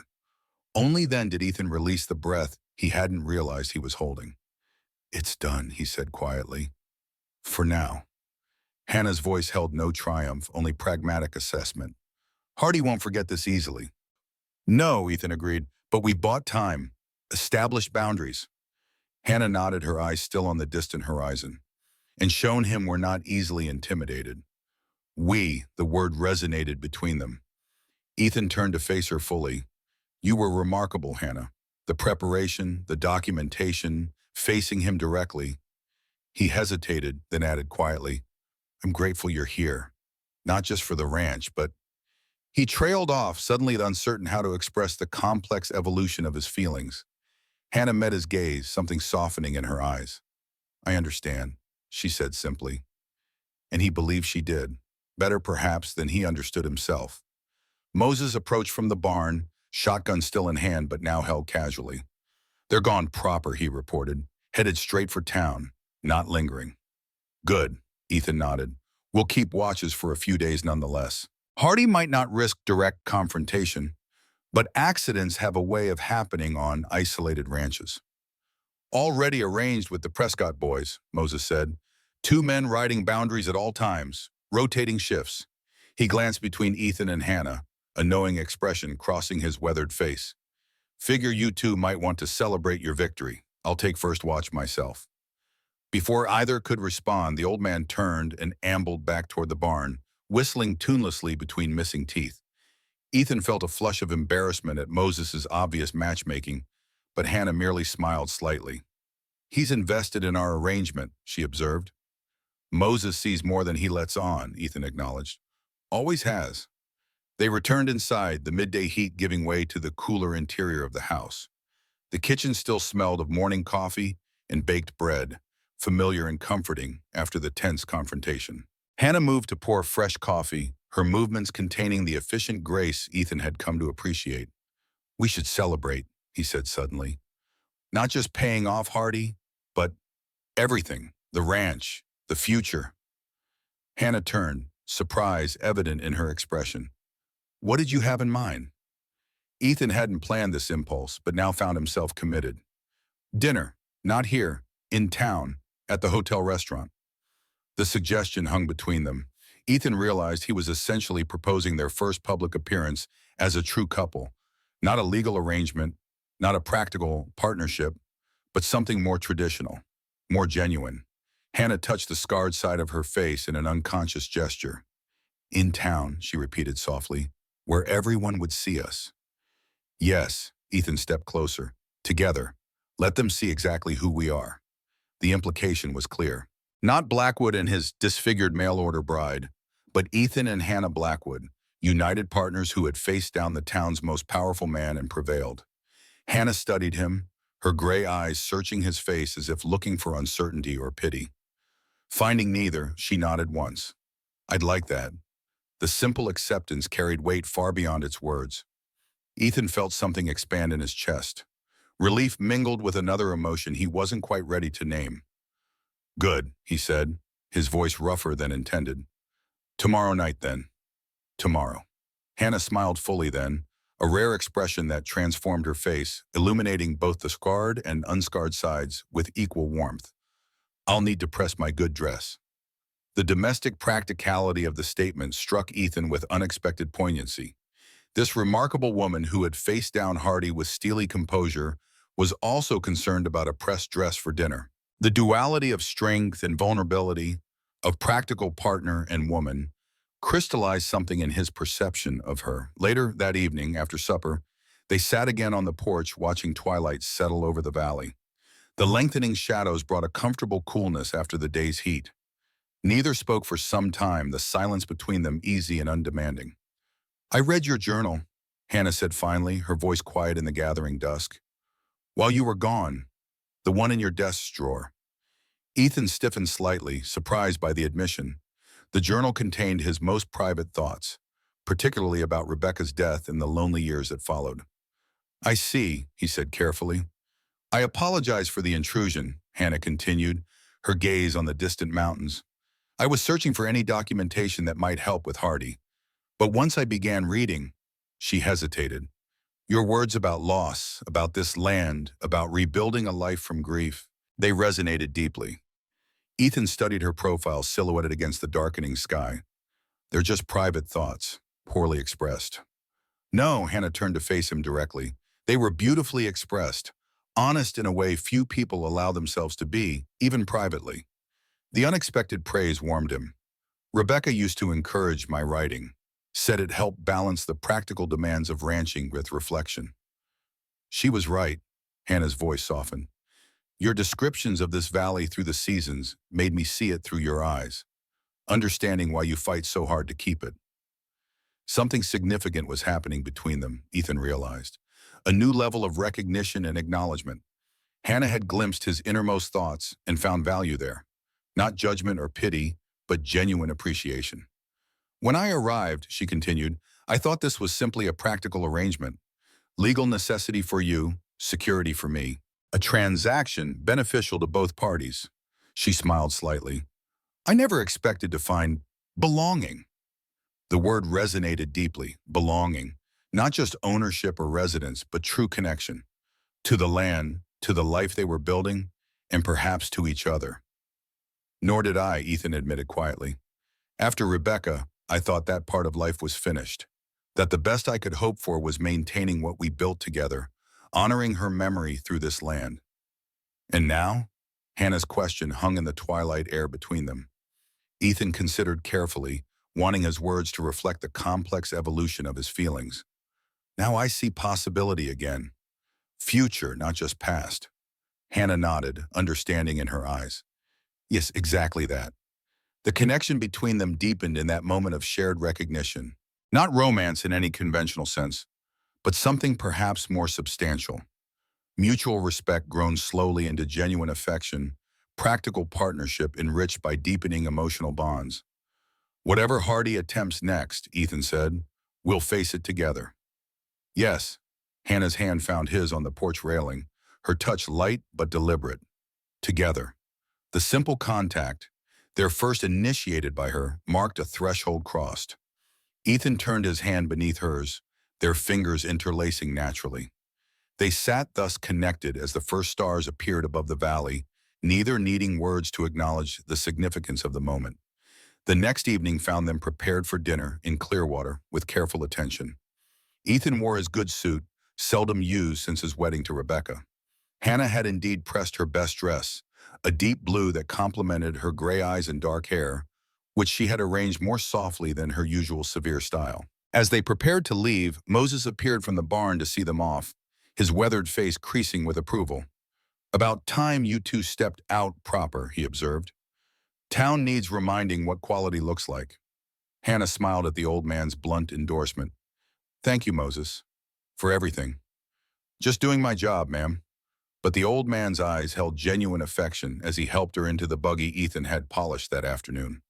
The journey to town passed pleasantly, the evening cool enough for comfort, but mild enough to enjoy the landscape transformed by sunset hues. Ethan found himself pointing out features of the valley to Hannah. The hawk's nest high on the eastern ridge, the bend in the creek where he'd caught his first trout as a boy, the ancient pine where his father had carved his initials decades ago. Hannah listened with genuine interest, occasionally asking questions that revealed her growing attachment to the land. This wasn't merely Ethan's home that she occupied by arrangement.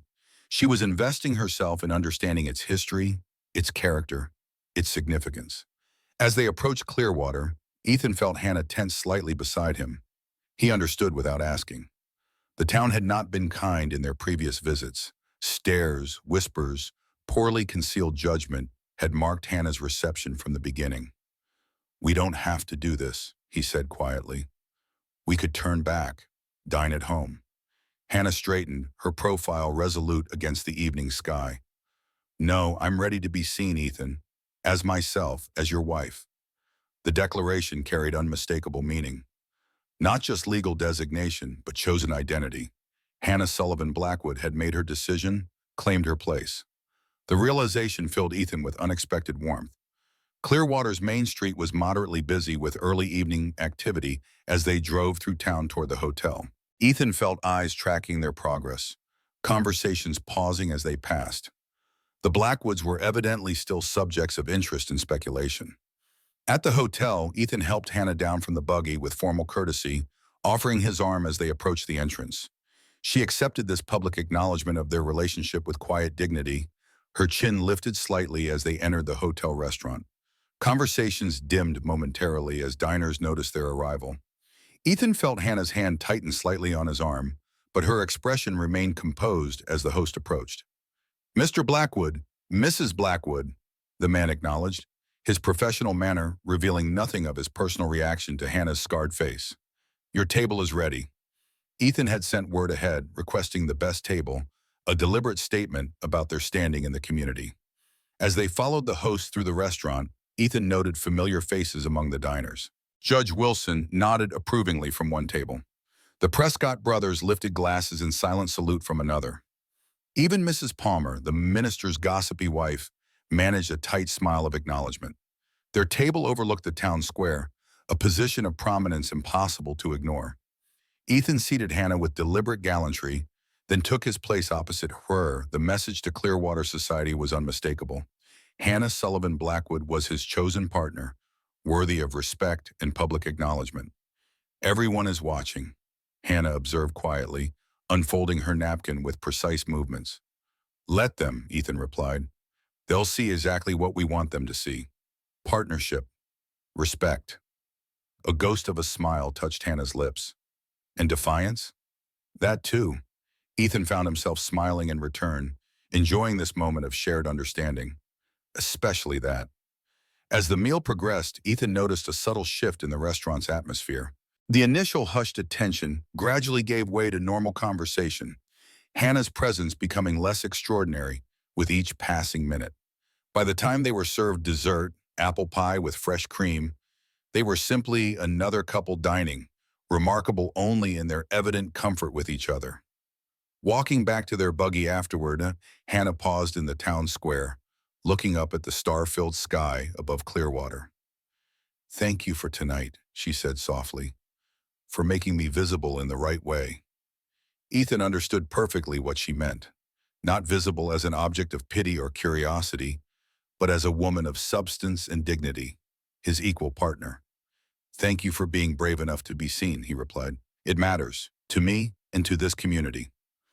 Hannah turned to face him fully, the moonlight illuminating both sides of her face with equal clarity. In that moment, Ethan no longer saw divided features, scarred and unscarred. He saw simply Hannah, the complexity of her character reflected in her physical form. Beautiful in her entirety, not despite her scars, but inclusive of them. Acting on impulse, he reached out to touch her face, his fingers gently tracing the line where smooth skin met ridged scar tissue. Hannah remained perfectly still, her eyes searching his face as his thumb brushed her cheek. "I see you," he said quietly. "All of you." Something in Hannah's expression opened, vulnerability and strength intermingling. She lifted her own hand, covering his against her cheek. "And I see you, Ethan Blackwood. Not the man you were or the man you thought you'd be, but who you are now." The moment stretched between them, intimate and profound. Then, with gentle deliberation, Ethan leaned forward and placed a kiss on Hannah's forehead. Not passionate, but tender. An acknowledgement of connection that transcended their original arrangement. When he drew back, Hannah's eyes held a brightness that might have been unshed tears. But she smiled, a full expression that transformed her face with quiet joy. Together they walked to the buggy, their steps in natural unison, no longer needing words to navigate the shifting landscape between them. The ride home passed in comfortable silence, the spring night wrapping around them like a shared blanket. As the Blackwood Ranch came into view, outlined against the starlit sky, Ethan felt a sense of rightness settle in his chest. This land, this home, this woman beside him. Pieces of a life he hadn't sought, but now couldn't imagine surrendering. Moses had left a lamp burning on the porch, its warm glow a beacon guiding them home. Ethan helped Hannah down from the buggy, his hands lingering at her waist slightly longer than necessary. She didn't pull away. "I'll check the horses," he said, reluctant to end the evening, but aware of practical necessities. Hannah nodded. "I'll wait on the porch." True to her word, when Ethan returned from settling the horses, Hannah sat in one of the porch chairs, her face lifted to the night sky. She had removed her hat, allowing her dark hair to fall more freely around her shoulders. The simple change emphasized the transformation occurring between them, from formal arrangement to genuine intimacy. Ethan joined her, taking the adjacent chair. "The town will talk," he observed, "about us dining together publicly, making a statement." "Let them," Hannah replied, echoing his earlier sentiment. "They'll adjust to seeing us as we are, not as they assumed we would be." "And how are we?" Ethan asked, the question emerging before he had fully formed it in his mind. Hannah considered this thoughtfully. "Partners," she said finally, "in purpose, in respect, in belonging." She turned to meet his gaze directly. "In possibility." The word resonated between them, laden with meaning. Possibility. Not just survival or practical arrangement or legal necessity, but genuine growth, shared future, evolving connection. "I'd like that," Ethan said quietly. "So would I." The simple exchange held more significance than formal vows or passionate declarations. It acknowledged truth, that what had begun as transaction had grown organically into something neither had anticipated but both now valued deeply. As the night deepened around them, they remained on the porch, watching stars trace slow arcs across the Montana sky. The land stretched around them, valley and ridge, creek and forest, their shared dominion, hard-won and fiercely protected. Whatever Hardy might attempt next, Whatever challenges the changing territory might bring, they would face together. Not out of obligation, but choice. June arrived with explosions of wildflowers across the valley meadows, the land vibrant with renewed life. The Blackwood Ranch hummed with activity, cattle being moved to summer pasture, the garden flourishing under Hannah's careful attention, the old dairy shed gradually transformed for its original purpose. The railroad surveyors came as expected, offering fair payment for right-of-way access across the north corner of the property. Hardy, thwarted in his larger ambitions, had retreated to focus on more vulnerable targets, though his occasional appearance in Clearwater always brought watchful attention from the Blackwoods. On a particularly fine Sunday, Ethan found Hannah in her herb garden, harvesting early summer plants for her expanding collection of medicinal preparations. Her hair was tied back simply, her sleeves rolled up as she worked the soil with practiced hands. She had abandoned the severe, concealing styles of her arrival, no longer hiding her scarred face from the world or from herself. "The Prescotts invited us for dinner next Sunday," Ethan said, leaning against the garden fence. "Family gathering for James's birthday." Hannah looked up, shading her eyes against the sun. "That would be nice. Sarah Prescott mentioned wanting my cheese recipe last time we spoke." The casual exchange, plans shared, social connections acknowledged, struck Ethan with its comfortable normalcy. How far they had come from those first awkward days of careful distance and formal address. "I've been thinking," he said, moving to help her gather the harvested herbs into her basket, "about the future." Hannah glanced up, something softening in her expression. "What about it?" "The North Pasture would support more dairy cows than we currently run. The cheese production is already showing profit." Ethan chose his words carefully. "With the railroad coming, we could expand significantly. Build something lasting." The implication was clear. Long-term vision, shared future, commitment beyond their original arrangement. Hannah set aside her garden tools, giving him her full attention. "That sounds like a solid plan," she said. Then with characteristic directness added, "Is that all you've been thinking about, Ethan?" The question invited honesty. Ethan met her gaze steadily. "No, I've been thinking about us, Hannah. How what began as practical necessity has become," he hesitated, searching for the right words, "essential. To me." Hannah's expression remained composed, but Ethan saw emotion in her eyes. "Essential," she repeated softly. "Yes, that's the word, isn't it? Not convenient or advantageous or sensible. Essential." Ethan reached for her hand, soil-stained and warm from gardening. "I'm not asking for what we don't yet have, just acknowledging what's grown between us. Partnership becoming more." Hannah's fingers tightened around his. "I'd like more, Ethan. When we're both ready." The simple statement contained volumes, acknowledgement of feelings evolving at their own pace, respect for lingering grief and healing scars, commitment to continued growth without artificial acceleration. "So would I," Ethan replied. In that moment of honest connection, surrounded by the land they both cherished, Ethan Blackwood and Hannah Sullivan Blackwood sealed a covenant deeper than their original agreement, not with passionate declarations or dramatic gestures, but with quiet recognition of what had already begun to flourish between them. That evening, they sat together on the porch, as had become their custom, watching twilight settle over the Montana Valley. Hannah worked on mending while Ethan whittled a piece of pine wood, domestic tranquility hard-won through shared struggle and growing understanding. "What are you making?" Hannah asked, nodding toward the wood taking shape beneath his knife. Ethan held up the emerging form. A small horse, details gradually emerging from the raw material. "For Judge Wilson's grandson, his birthday next week." Hannah smiled, the expression now coming more naturally to her. "It's beautiful. You have an artist's hands. My father taught me, said every man should create something lasting." Ethan returned to his careful strokes. He meant the ranch primarily, but these small things matter too. "Yes," Hannah's needle flashed in the fading light. "The big and small together make a life worth living." The philosophical observation, so characteristic of Hannah's thoughtful nature, settled between them comfortably.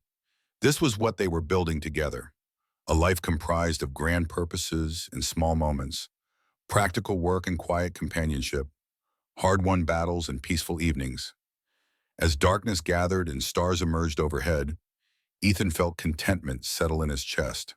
Not the numb acceptance that had characterized the years after Rebecca's death, but genuine appreciation for present blessings, the land beneath them, the home around them, and most surprisingly, the woman beside him, all parts of a future he had once thought forever lost.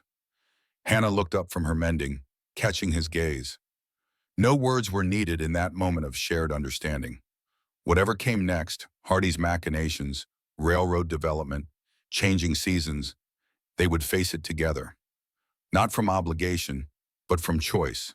Not from necessity, but from growing love. The Montana night deepened around Blackwood Ranch, stars wheeling overhead in ancient patterns. Inside the sturdy house, a lamp burned warm and steady, illuminating two people who had found in each other not what they sought, but what they needed: partnership, respect, belonging, and most precious of all, possibility. 5 years later, that possibility had blossomed into reality. The Blackwood Dairy now shipped cheese to markets as far as Denver, its reputation for quality spreading beyond Montana territory. The old milking shed had expanded into a proper dairy operation, employing 3 local women trained in Hannah's Vermont techniques.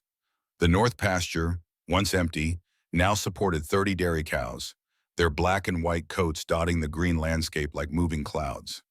The ranch house had grown too, with a new wing added for the small medical clinic where Hannah now treated townspeople and travelers alike, her herbal remedies complementing DeWilson's more conventional approaches.